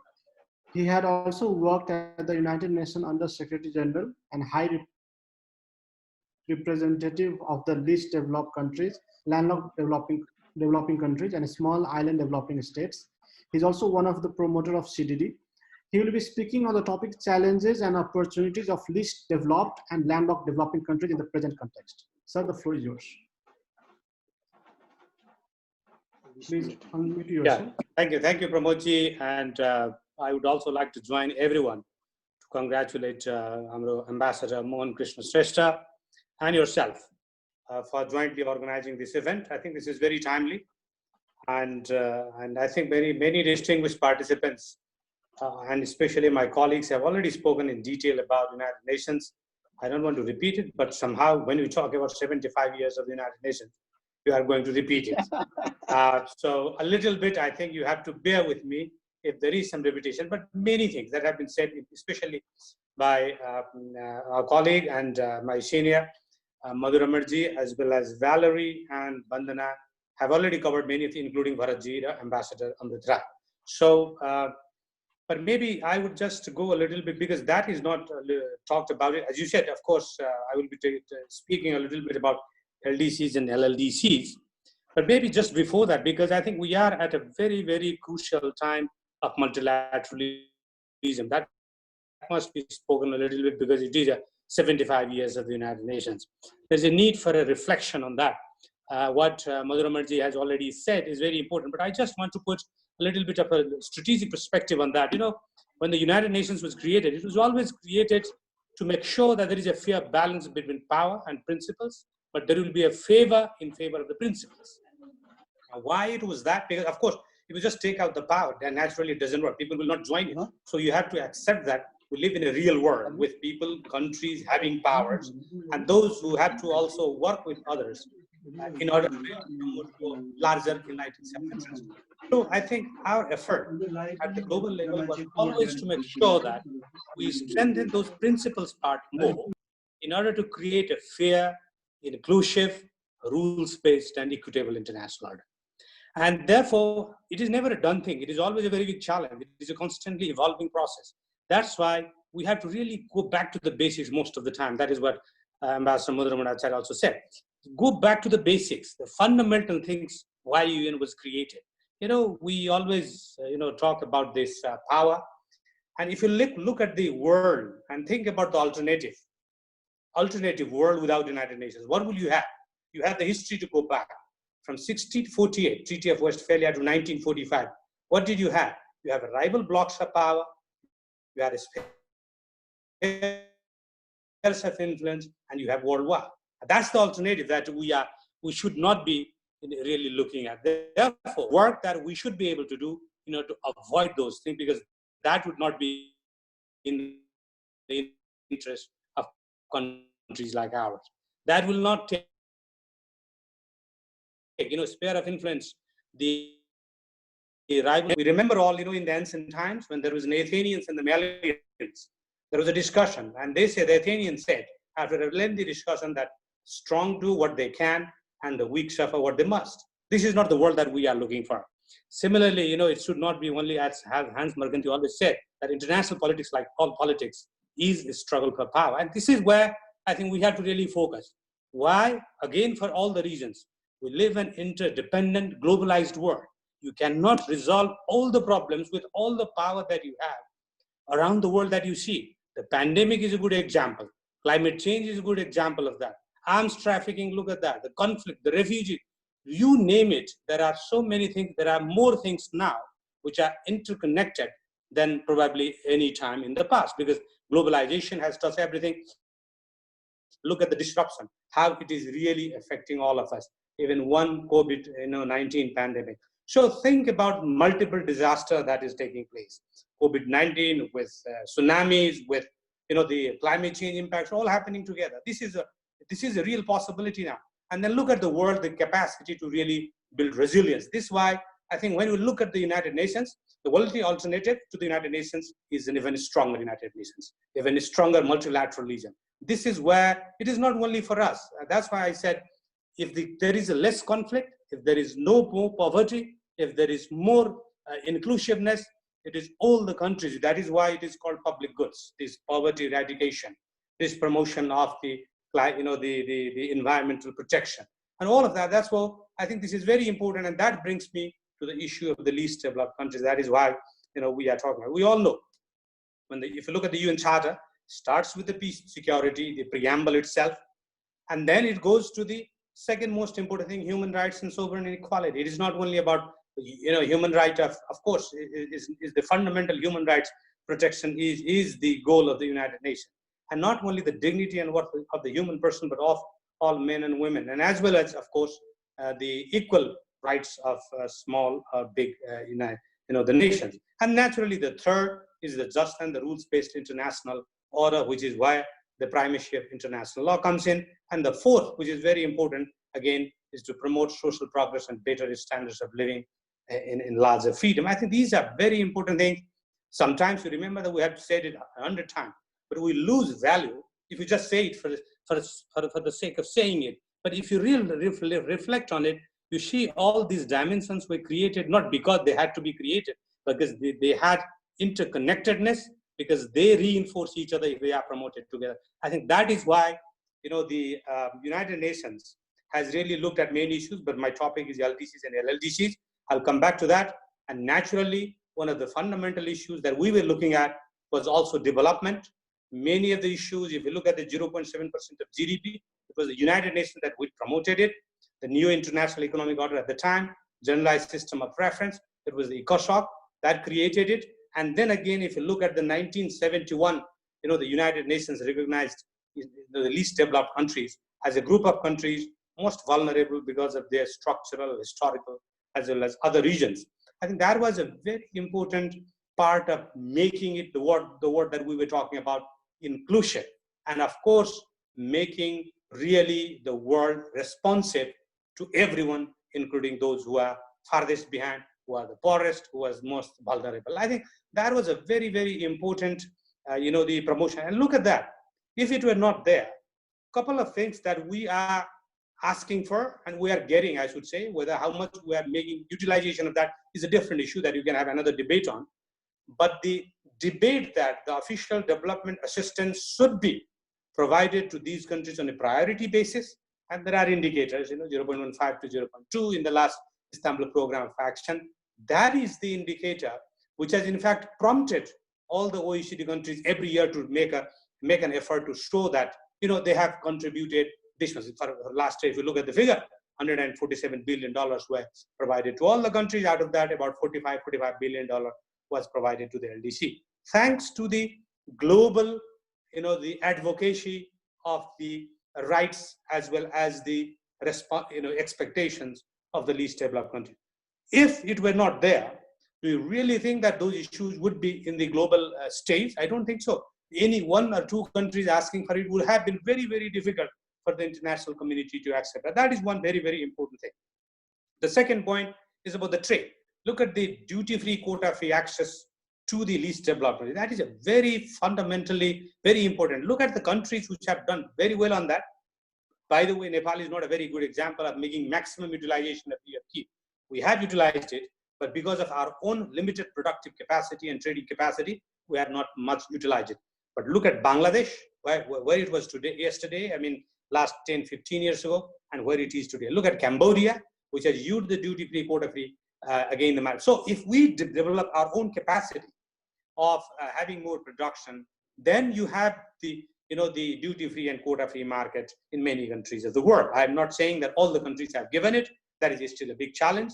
But many countries, those who have been doing it, I think there is a good example of that. They have been providing it, especially you look at the EU countries, look at the Canada, look at Australia. I mean, there's a very large number of the markets which are available now for the duty-free market. The third thing that I would like to really say that these things sometimes look very not that very prominently talked about, but if we can really utilize those things, we think that we can really bring about change. You look at the Sustainable Development Goals, which has a very strong focus on the LDCs as well. Many of the indicators are there in regard to the technology transfer, in regard to the investment promotion, in regard to providing other finance, in regard to providing climate change related funds. If you look at that, there is a dedicated technology, the LDC fund on the climate change. There is also, the mandate for the larger, the Global Climate Fund to set aside 50% of, their fund for the mitigation, 50% for adaptation, but 50% of the adaptation fund out of that, that has to be shared between the LDCs and the African countries. So those are some of the, I would say, international, the initiatives which have really provided a very strong impetus at the global level to help to support the least developed countries. But we also should remember that it is an issue of mutual accountability, that you have to do it yourself. Development is your responsibility. And only then you can talk about asking for international community to provide help. So there is this kind of, the strong ownership and commitment within the country to make sure that our efforts are geared towards promotion of our own interest, promotion of our, the development, and then of course and then you should really ask for international support. I think those were some of the issues that have been on the forefront, thanks to the United Nations as a multilateral forum, as a forum which is based on rules and the equity principle. And this is what we have been able to do. But again, we are at a tough time. I must say that United Nations is being marginalized. I think it is probably the worst time for the United Nations in terms of its marginalization, in terms of its being under stress. And I must say that, as Madhu said, there is no alternative to it. We have to reform it. We have to make sure that it is inclusive. We have to make sure that it functions in terms of its institutions, in terms of its principles, and it delivers what it promised. We are really worried. If you ask me, we are really worried about the current, the challenges that the United Nations is facing from the support of the international community, but also, I would say, the slow, I would say, marginalization, and even in the fundamental issues in which the United Nations has been on the forefront. It is time, if you read some of the articles now coming up in major international journals, from the Kevin Roth to the Richard Haas to others, they all are saying that perhaps it is the biggest challenge. We also feel, having served both inside and outside, I can also say that United Nations is under tremendous stress now, that at any point of time, COVID-19 is example, as Madhu was explaining, it took more than a month even to have a meeting. And then when it had a meeting, then even couldn't come out with a agreed text. But that shows, if you cannot have a consensus even on international pandemic and a global pandemic like COVID-19, I don't know how much we can do. Therefore, countries like Nepal, not only working together with other countries, those who are more multilateralists, I think they should come out in the forefront.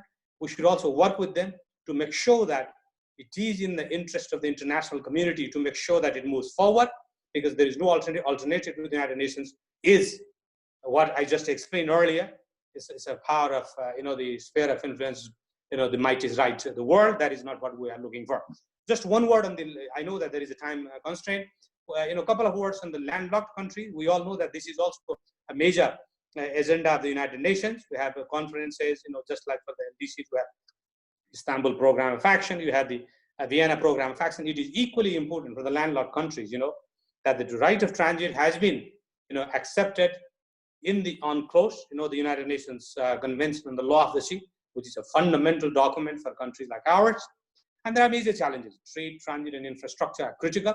Of course, we are sometimes talking about land linkness as the alternative to landlocked, but we should remember that, of course, land linkness is to be promoted, diversification is promoted, but having a transit right, and of course, ensuring that all the time, without any hassle, and including promoting trade and infrastructure is really critical. And the only forum that gives you, this international credibility, international accountability is the United Nations principle that you have to really follow. I think those are some of the issues. This is time when you look at the 75 years of the United Nations, perhaps you can also look at those issues together with the peace and security, human rights promotion, which is all spoken about by other colleagues in the past, and then focus on these development issues, which are really critical to us. Thank you very much for this opportunity. Thank you, sir. Next, we have Dr. Niranjan Singh Basnyat. Mr. Basnyat is a career diplomat. He was earlier ambassador of Nepal to Malaysia.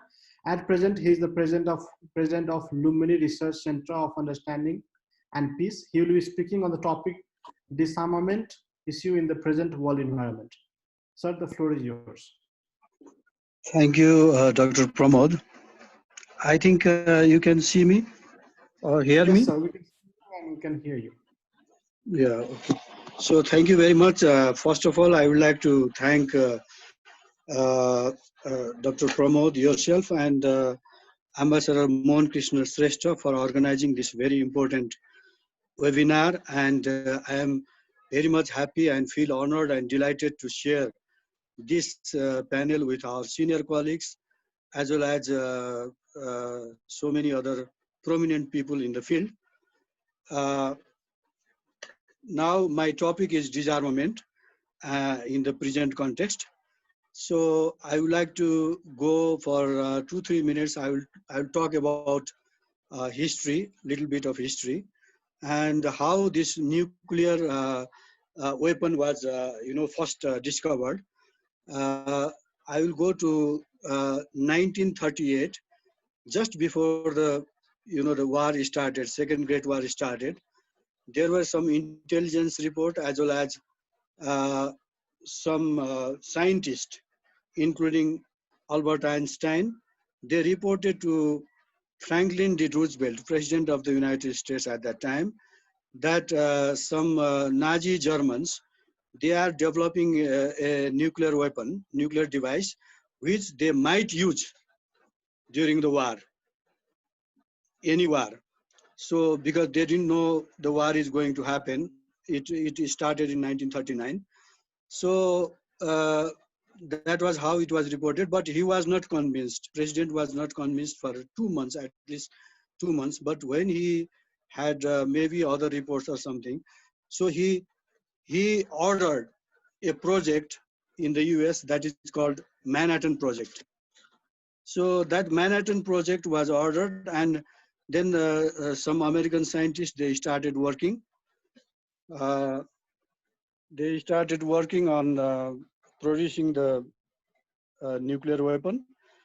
And on 16 July 1945, US tested its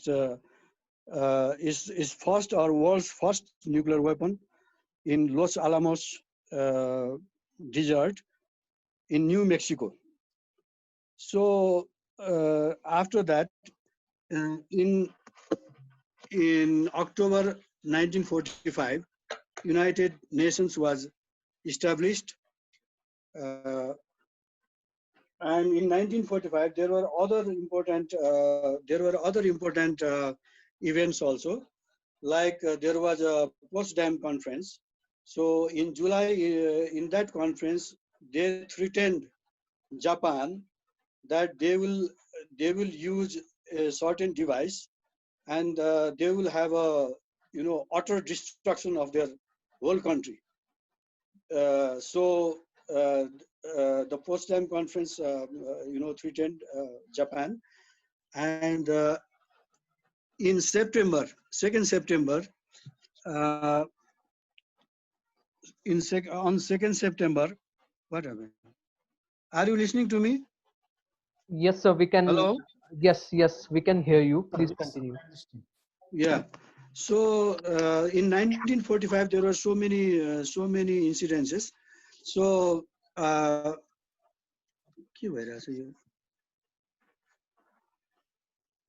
were so many important events in 1945, and after that, it's a chain of events like that. So US has it, so USSR also wanted to have it, and they also produced nuclear weapons in 1949, and that way it triggered other countries like UK. UK also produced.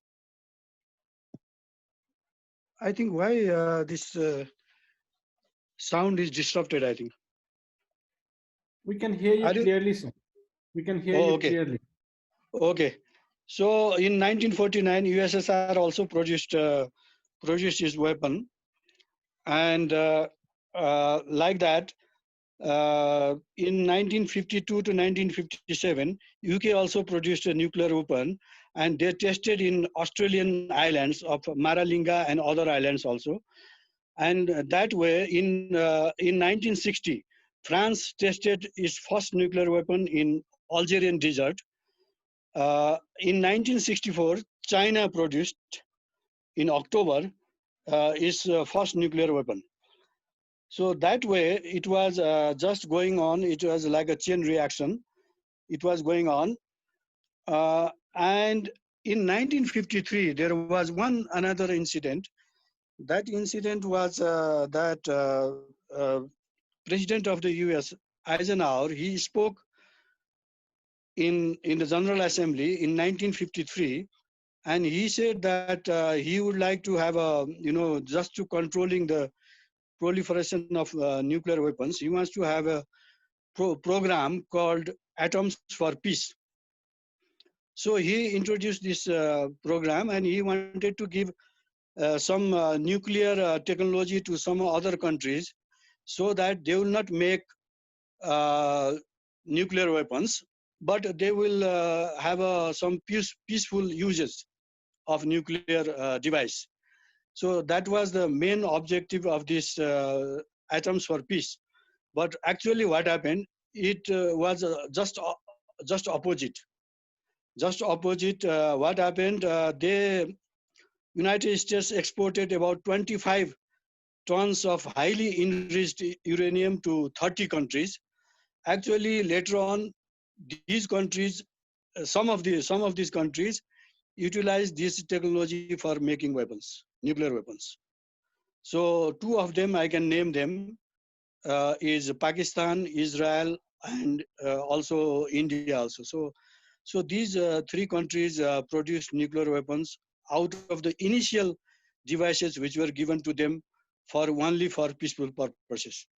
So this was how it proliferated. And at that time, 11 tons of highly enriched uranium also exported by USSR to some other countries, some of its allies.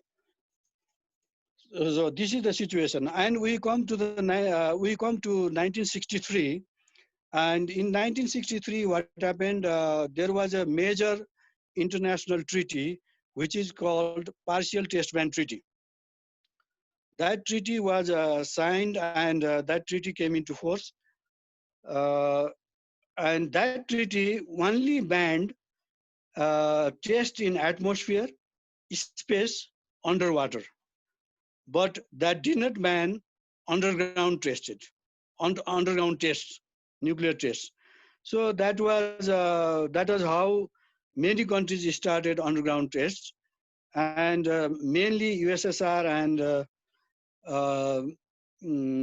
USA.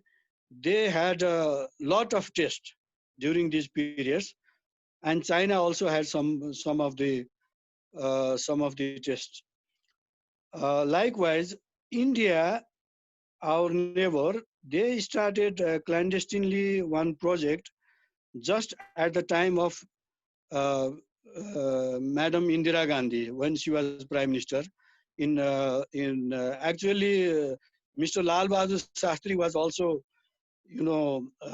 pressurized to make a nuclear bomb, go for it, but he declined. And then when Lal Bahadur Shastri died in Tashkent in 1966, Indira Gandhi took over as Prime Minister, and she just said that go ahead with the nuclear weapons. So that nuclear weapon was tested, but they said it is PNE, peaceful nuclear explosions. It was done in Pokhran in Rajasthan in 1974. So it was called only for peaceful purposes. But later on in 1998, in May, on 11th of May and 13th of May, in 1998, India tested its nuclear weapons. And after that, within 2 weeks of time, 2 to 3 weeks, Pakistan tested its nuclear bombs in Chaga Hills. That was on May 28, 1998. So, let me talk about North Korea. North Korea was a party to NPT. They had acceded in 1985. They withdrew from it in 2003, and then they tested nuclear bombs, nuclear weapons in 2006. So they have declared themselves, India, Pakistan, and North Korea have declared themselves as nuclear weapon states, but they are not inside the NPT regime, non-proliferation treaty regime. So, and Israel also, many observers, all of the people, they believe, that Israel has some nuclear bombs, but they have not explicitly said that they have bomb. So they have a policy of opacity. So they are not transparent in this regard. Now I would like to talk about NPT. NPT was negotiated in 1968 to 1970, and it came into force in 1970. And now there are about 191 states parties to it. So it's almost universal. So main feature of NPT is that they have said that NPT has said that only P5 countries, now we call P5 countries, that is China, Russia, France, USA, 5 countries, France, and UK. So 5 countries only can have the nuclear weapons, and other cannot have the nuclear weapons. So that is the provision of non-proliferation treaty. And now it has almost universal with 191 parties to the NPT. It has become almost universal. But India, Pakistan, North Korea, and Israel, they are not party to the NPT. So after that, in 1978, there was a special session of UN session on disarmament, which helped also, thrash so many issues on disarmament. And after that, in 1995, there was a NPT conference which extended NPT indefinitely. So that means there is no timeline. So now 5 countries are only countries, they can have nuclear weapons, and according to the NPT rules and regulations. So it's indefinite. So for perpetual, it has become, they have become countries with weapon states, nuclear weapon states. Now I would like to deal upon another important landmark event, that was CTBT. CTBT was negotiated in the Conference on Disarmament in Geneva, and then it could not go through there, and it came to First Committee of the United Nations in New York. So they voted, and the vote was 122 in favor, 1 was against, and 1 was abstention. So who was against? Netherlands was against, and I don't know why Netherlands voted against this CTBT, and Singapore abstained in this voting. So until now, CTBT has been ratified by 38 44 threshold countries, but in total 184 countries has signed and 168 countries have ratified. And Nepal, in case of Nepal, Nepal has signed, but it has not ratified. And another landmark date in terms of nuclear disarmament is in 2017. There was another treaty that is called Treaty of Prohibition of Nuclear Weapons. So that is called TPNW. So this treaty was open for signature in 2017, and Nepal signed immediately in September 2017. Our Deputy Prime Minister and Foreign Minister, Mr. Mohan, he signed it in September. Now, this is if 50 countries will ratify this treaty, it will come into force. Now, until now, there are 38 countries who have already ratified. So I wonder why Nepal has signed CTBT also, and Nepal has signed this Treaty of Prohibition of Nuclear Weapons also.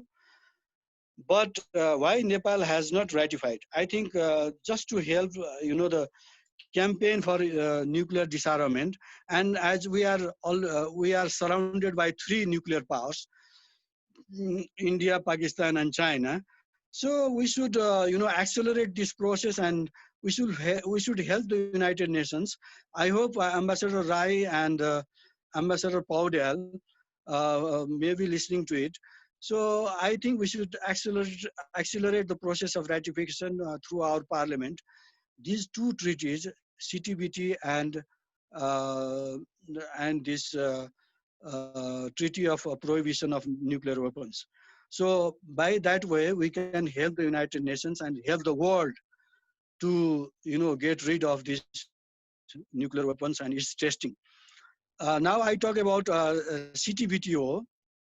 CTBTO was established under the CTBT Comprehensive Test Ban Treaty. So it was established in Vienna, in Austria.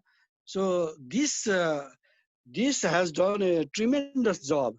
This CTBTO has done a tremendous job in finding out. For example, there is an international monitoring system to find out where the underground test has been conducted. Immediately within minutes, they will find out there are 300 stations all over the world in 89 countries. So it is called the International Monitoring Systems of Nuclear Weapons Test. So it is found immediately, and this information will go to the parties to the treaty immediately, and who has done the test, who has done the nuclear test, it will be found immediately. So this is a major breakthrough, I think. And then we found out in 2006 that how North Korea has tested. So North Korea is the only country which has tested nuclear weapons in the 21st century. Other countries are, abiding by the rules of moratorium, and they have not tested for a long time now. Now, I would like to say that, many people, hundreds of diplomats and many people were working for the, world peace. and maintenance of international peace and security, which is the major principle of United Nations. For that, many hundreds of diplomats, they are working in New York, they are working in Geneva. But now, recently, some of the delegates have complained that some of the instruments like First Committee, Conference on Disarmament, and some other, apparatus where people are talking about nuclear disarmament are feeling that it has become rusted. So there should be a fresh look, and some of the discussions being held, some of the mechanisms should be, scrapped. So they are saying like that. So we should be very careful. And in terms of Nepal, what I'd like to say is that our DPR in the United Nations, Mr. Ghanshyam Bhandari, in 2019, he said that Nepal has developed a curriculum for the students of 8 to 10 grades in Nepal to study about nuclear disarmament. So that's a that's a breakthrough, and there's a good news for Nepalese people. And in terms of SDGs, SDG number 16 is saying that we have to create a just, peaceful, and inclusive society. So, peace studies should be promoted among the women, youth, and other people in the world, so that our aims for having a peaceful world should be attained. So I will conclude this expose with this, and I hope people will understand what I was saying. So in terms of Nepal's efforts to have international peace and security, we must support the United Nations efforts, and we must accelerate the ratification of CTBT and the ratification of that treaty of prohibition of nuclear weapons. Thank you very much, Dr. Pramod. Thank you, sir. Thank you very much. We don't have much time left now. Maximum we can take is like 20 minutes. So I'll request all the speakers to respond in 3 to maximum 5 minutes. To save time, we are just pointing, we've got lots of questions, but we have selected one question to each. So in the first round, we'll ask questions to Mr. Paudyal, Ambassador Rai, and Madam Bandana Rana. The first question to Mr. Paudyal is, it seems like Nepal abstained in voting on pretty much everything on UN mechanism. What is the point of setting up office in Geneva if Nepal do not exercise its voting power in setting global policy discourse?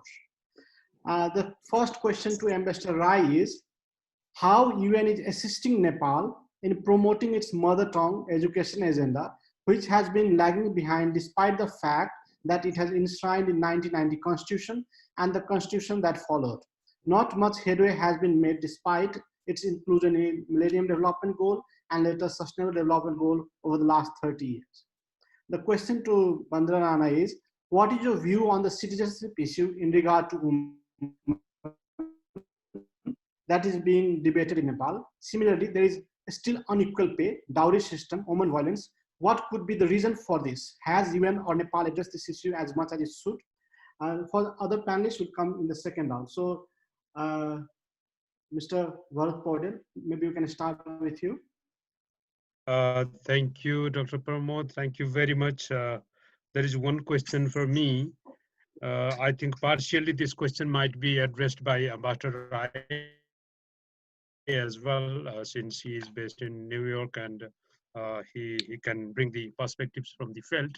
But as far as I'm concerned and as far as I understand our voting pattern, both in New York and Geneva, they are dictated by our foreign policy imperatives, and we should understand that not all resolutions that come in the multilateral forums and that come in the UN system are, free from the different political, agendas.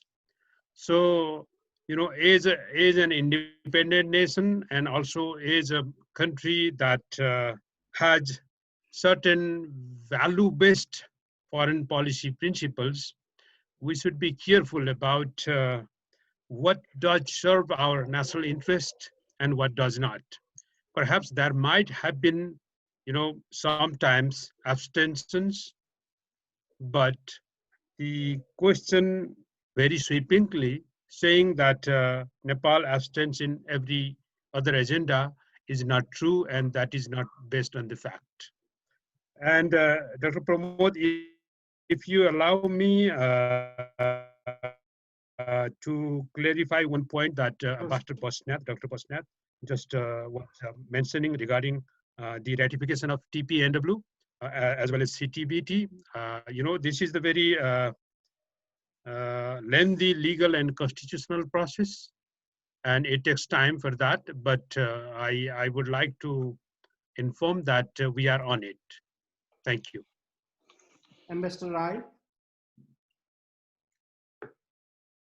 Mr. Rai, please unmute yourself and respond to the question. Oh, okay. Dr. Pramod, can you repeat the question?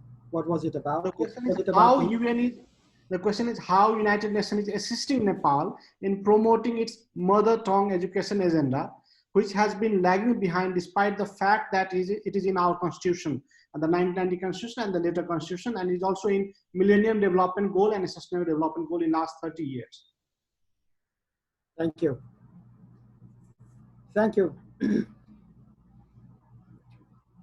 What I want to say, for the first is that in general conception, what we feel is that the United Nations is a donor institution, which it's not. We created United Nations institution as a global institution to deliver us for global governance. So it delivers some parameters. And SDGs are those goals and parameters that we all member states agreed upon.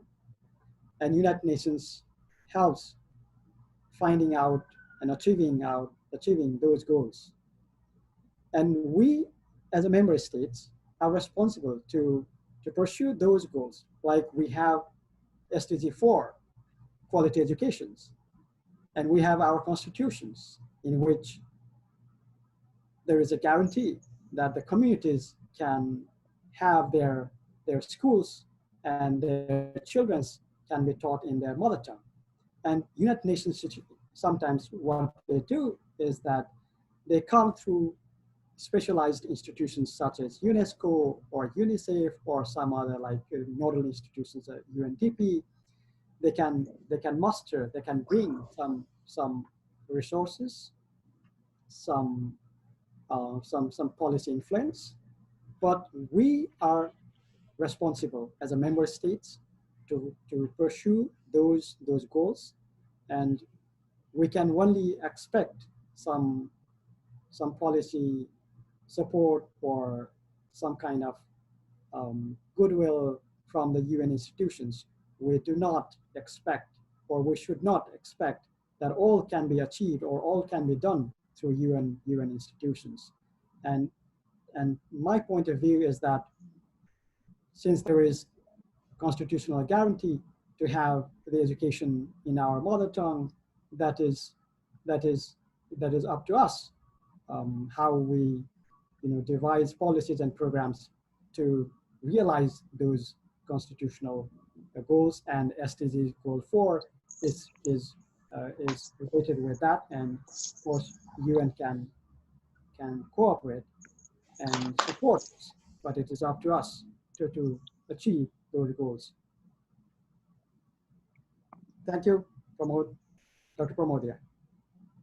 Thank you, sir. Ma'am. Thank you, Dr. Jaiswal.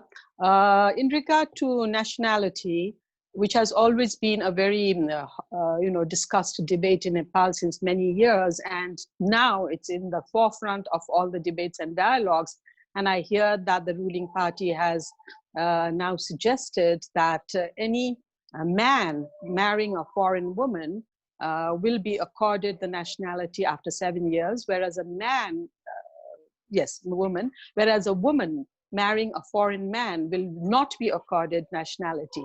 I just want to point out that in relation to CEDAW, as Nepal is a member country which has adopted CEDAW, in CEDAW, Article 9 says that there should be no discrimination between a girl and a boy or a man and a woman in the process of according nationality.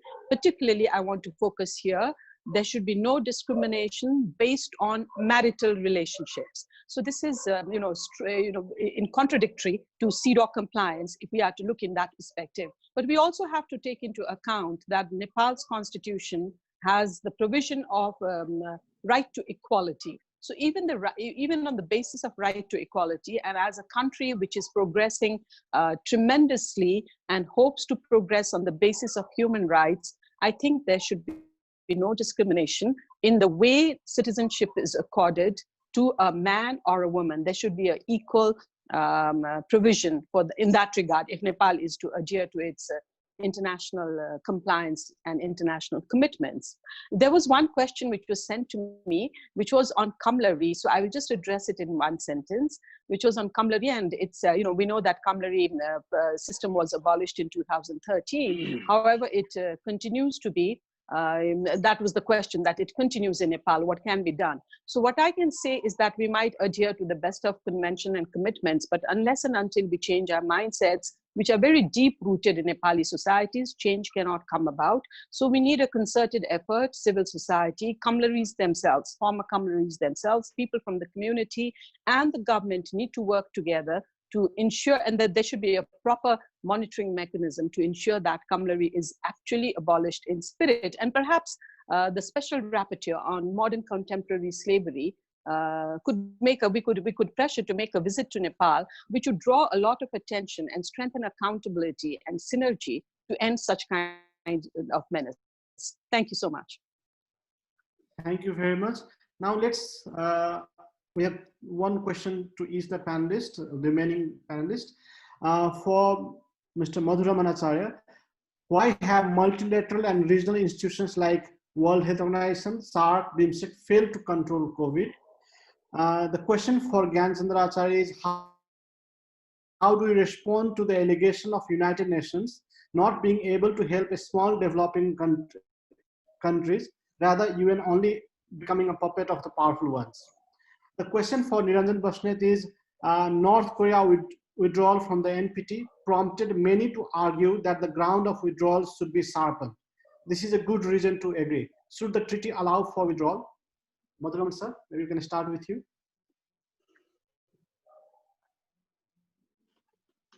Maybe you have to unmute. Global. Sorry. Okay. Okay. Thank you for the floor, Pramodji. I don't know if that question falls under my competence. The management of COVID and the global institutions, the collective failure is there, and you cannot just blame one institution or the other. And it is a collective failure of humanity, I think, because we were utterly unprepared, despite the wake-up calls that we got multilaterally, nationally, and otherwise. We had similar pandemics, MERS, SARS, Ebola, Zika, many other viruses, bird flu, Hong Kong flu. But these all give us indication where we would be if there was a big virus like this. And we did not put our acts together multilaterally and nationally. So we were caught, found underprepared, sort of masks, sort of PPE, with not enough ventilators, let alone forget about medicine and vaccine. But the global plan or whatever was available, WHO was itself was struggling to put together something. It woke up 6 weeks after I think it was notified, and then only said it is global pandemic. So our global response system is very weak, polarized, politicized, incompetent, under-resourced, and controlled by big countries. That is why they cannot put things. That is the whole problem that I talked about. Multilateralism is typical of multilateral problems. It comes into this as well. So, for SARC, for example, there was this initiative. Perhaps we could do something better regionally. And then Prime Minister Modi came up with this idea, and we all participated in this video conference and set up some fund. But again, these funds had to be retrieved nationally. Made a request, and they accepted Karya Vidhi, or so-called working procedure. That's what SARC is good at. But it did not buy one piece of mask, did not send any PPE or any ventilators. If SARC had purchased 10,000 ventilators for Nepal or Afghanistan or Bhutan, it would have been a good idea. But where is the fund going? All the fund? It has not been utilized, I'm sure. This is a typical problem of our multilateral efforts.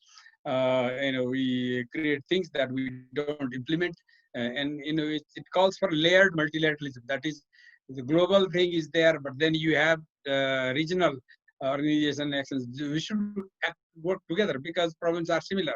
The same strain of virus may be traveling around us, so we needed more cooperation. But somehow we responded with this, closing our borders without doing anything with each other. Perhaps that is the worst way to deal with a big global crisis of a pandemic of this nature. So I think that is where the problem lies on your own. That is what should be challenged through the United Nations and SARC and everywhere through multilateralism. Thank you. Gyan, sir. Gyan Chandra Acharya. Thank you very much. I think it was a very good question. But of course, as I said earlier, I think the United Nations principles were based on a compromise, I must say, between both power and principles. Of course, the ultimate objective is to strengthen principles of equality, principles of equity, as well as principles of promoting the holistic approach to global progress. That includes human rights, that includes economic progress, reduction of poverty. So I wouldn't say that, there has been no progress at all in all those areas, but definitely, as you all understand, the Security Council has a disproportionate power on peace and security, where the P5 have a large, the responsibility as well as the right. And that is built into it because there is a choice. You can have an organization. I think part of the deal at the time in 1940s was that you had the experience of League of Nations, where there was nothing like that arranged as an enticement for the great powers to come to the United Nations. That's why many of them left. Whenever there was a problem, United States never joined it because it thought that by just joining a group of nations without your particular power, you would not be really able to do anything. That's why it was a compromise document, and you look at the United Nations. Therefore, there is always a tussle, there is always a big challenge. But what is very important all the time is that, of course, to really focus on the importance of promoting global issues with equity, global issues in a manner that it takes care of the enlightened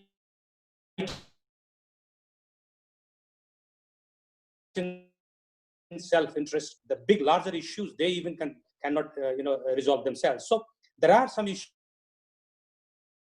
in which there are, as I just explained, LDC related to the LLDC, those which are not really in the core area of the peace and security related issues, I would say that there has been a very good progress, which means on human rights, on development issues, and those humanitarian issues. But those which are really related to the peace and security issue, because of the very structure of the United Nations, where the Security Council has a preponderance power over all the aspects of the United Nations, there is where you see the power of the big countries really working on that. Therefore, I think it is very important for all of us, again to repeat what I said, to work with the like-minded nations on multilateral issues to really strengthen and promote. It will be a continuous process. It's a work in progress. But you have to really work hard and to make sure that there is a global public audience which is also looking at it, and then also work with them and to make sure that at least in those areas where they don't see that their vital interests are affected. Of course, if it is a vital interest, they have the power. And ultimately, perhaps one day we hope that there will be no more veto power in the United Nations. But that is a long way to go. I don't see that is happening right now because there is a structural challenge. they will have to give up the veto power, basically. Otherwise, you cannot really take the veto power away from all the major powers in the United Nations. So that's a very structural challenge that you have. But perhaps there are many other modalities in the United Nations being talked about, not to use the veto power, or when you use it, explain it to the others so that others will have an opportunity to really criticize or explain, see that whether it is really affecting them. Those are some of the issues they are working on. Countries like Singapore, we're working with other states, are working to make sure that the Security Council discussions are transparent, they are recorded, and then again, the veto power is not used, kind of things are going on. But again, it's a long way to go. But to the extent that it is possible, except probably still today in the current structure, peace and security will be still a big challenge, but why not to really make progress in other areas? You heard from all our colleagues that even in those areas, we are not seeing that progress. We need to really work really harder in the days ahead. Thank you very much. Dr. Basnyat. Thank you very much. I would like to say that North Korea, withdrew from the NPT as per the provisions of the NPT itself. Because in NPT, there is a provision that if you are not satisfied, you can withdraw yourself from there. But when talking about sharpening their weapons or something like that, they could have, after tested their weapons, they could have started their moratorium also, and they could have stopped it. But they are outside the regime of NPT. So some of the powerful countries are, and also the members of the United Nations, they will, level sanctions against its activities. So there is also a chance of, such countries who are renegade in a sense can face such type of, sanctions. I would like to add something about the nuclear denuclearized free zones, nuclear free zones. There are five treaties which has been in place now, and whole of Latin America and Caribbean, whole of the continent of Africa, ASEAN, they are free nuclear zones, and 40% of the population of the world are living in free nuclear zones. So it is also some type of progress. And I would also like to add about the regional centers for peace and disarmament, which are in Lima for Latin America and Caribbean, and one is in Lomé in Togo for Africa, and one is in Kathmandu for Asia and the Pacific. So this center in Kathmandu, we had a lot of difficulties in bringing it to Kathmandu.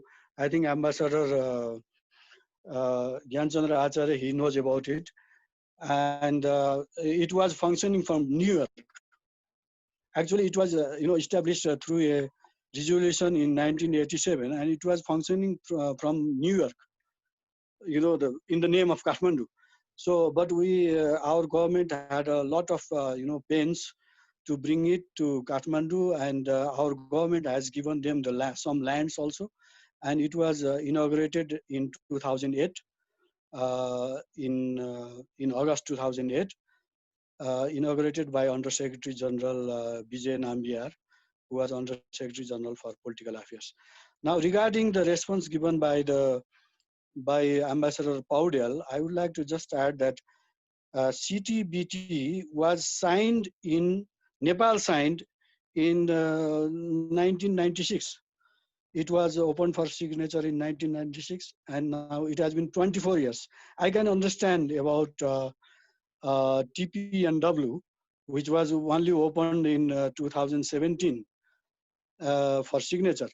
But for the CTBT, why it was so late? It's already 24 years now. So we have signed. So I think we have to accelerate the process of ratifying it, at least CTBT for now, and we can think about TPNW. Thank you. Thank you, sir. Finally, we have come to the end of the program. I would like to thank all our distinguished panelists We could not have better panel than this to discuss on United Nations and Nepal.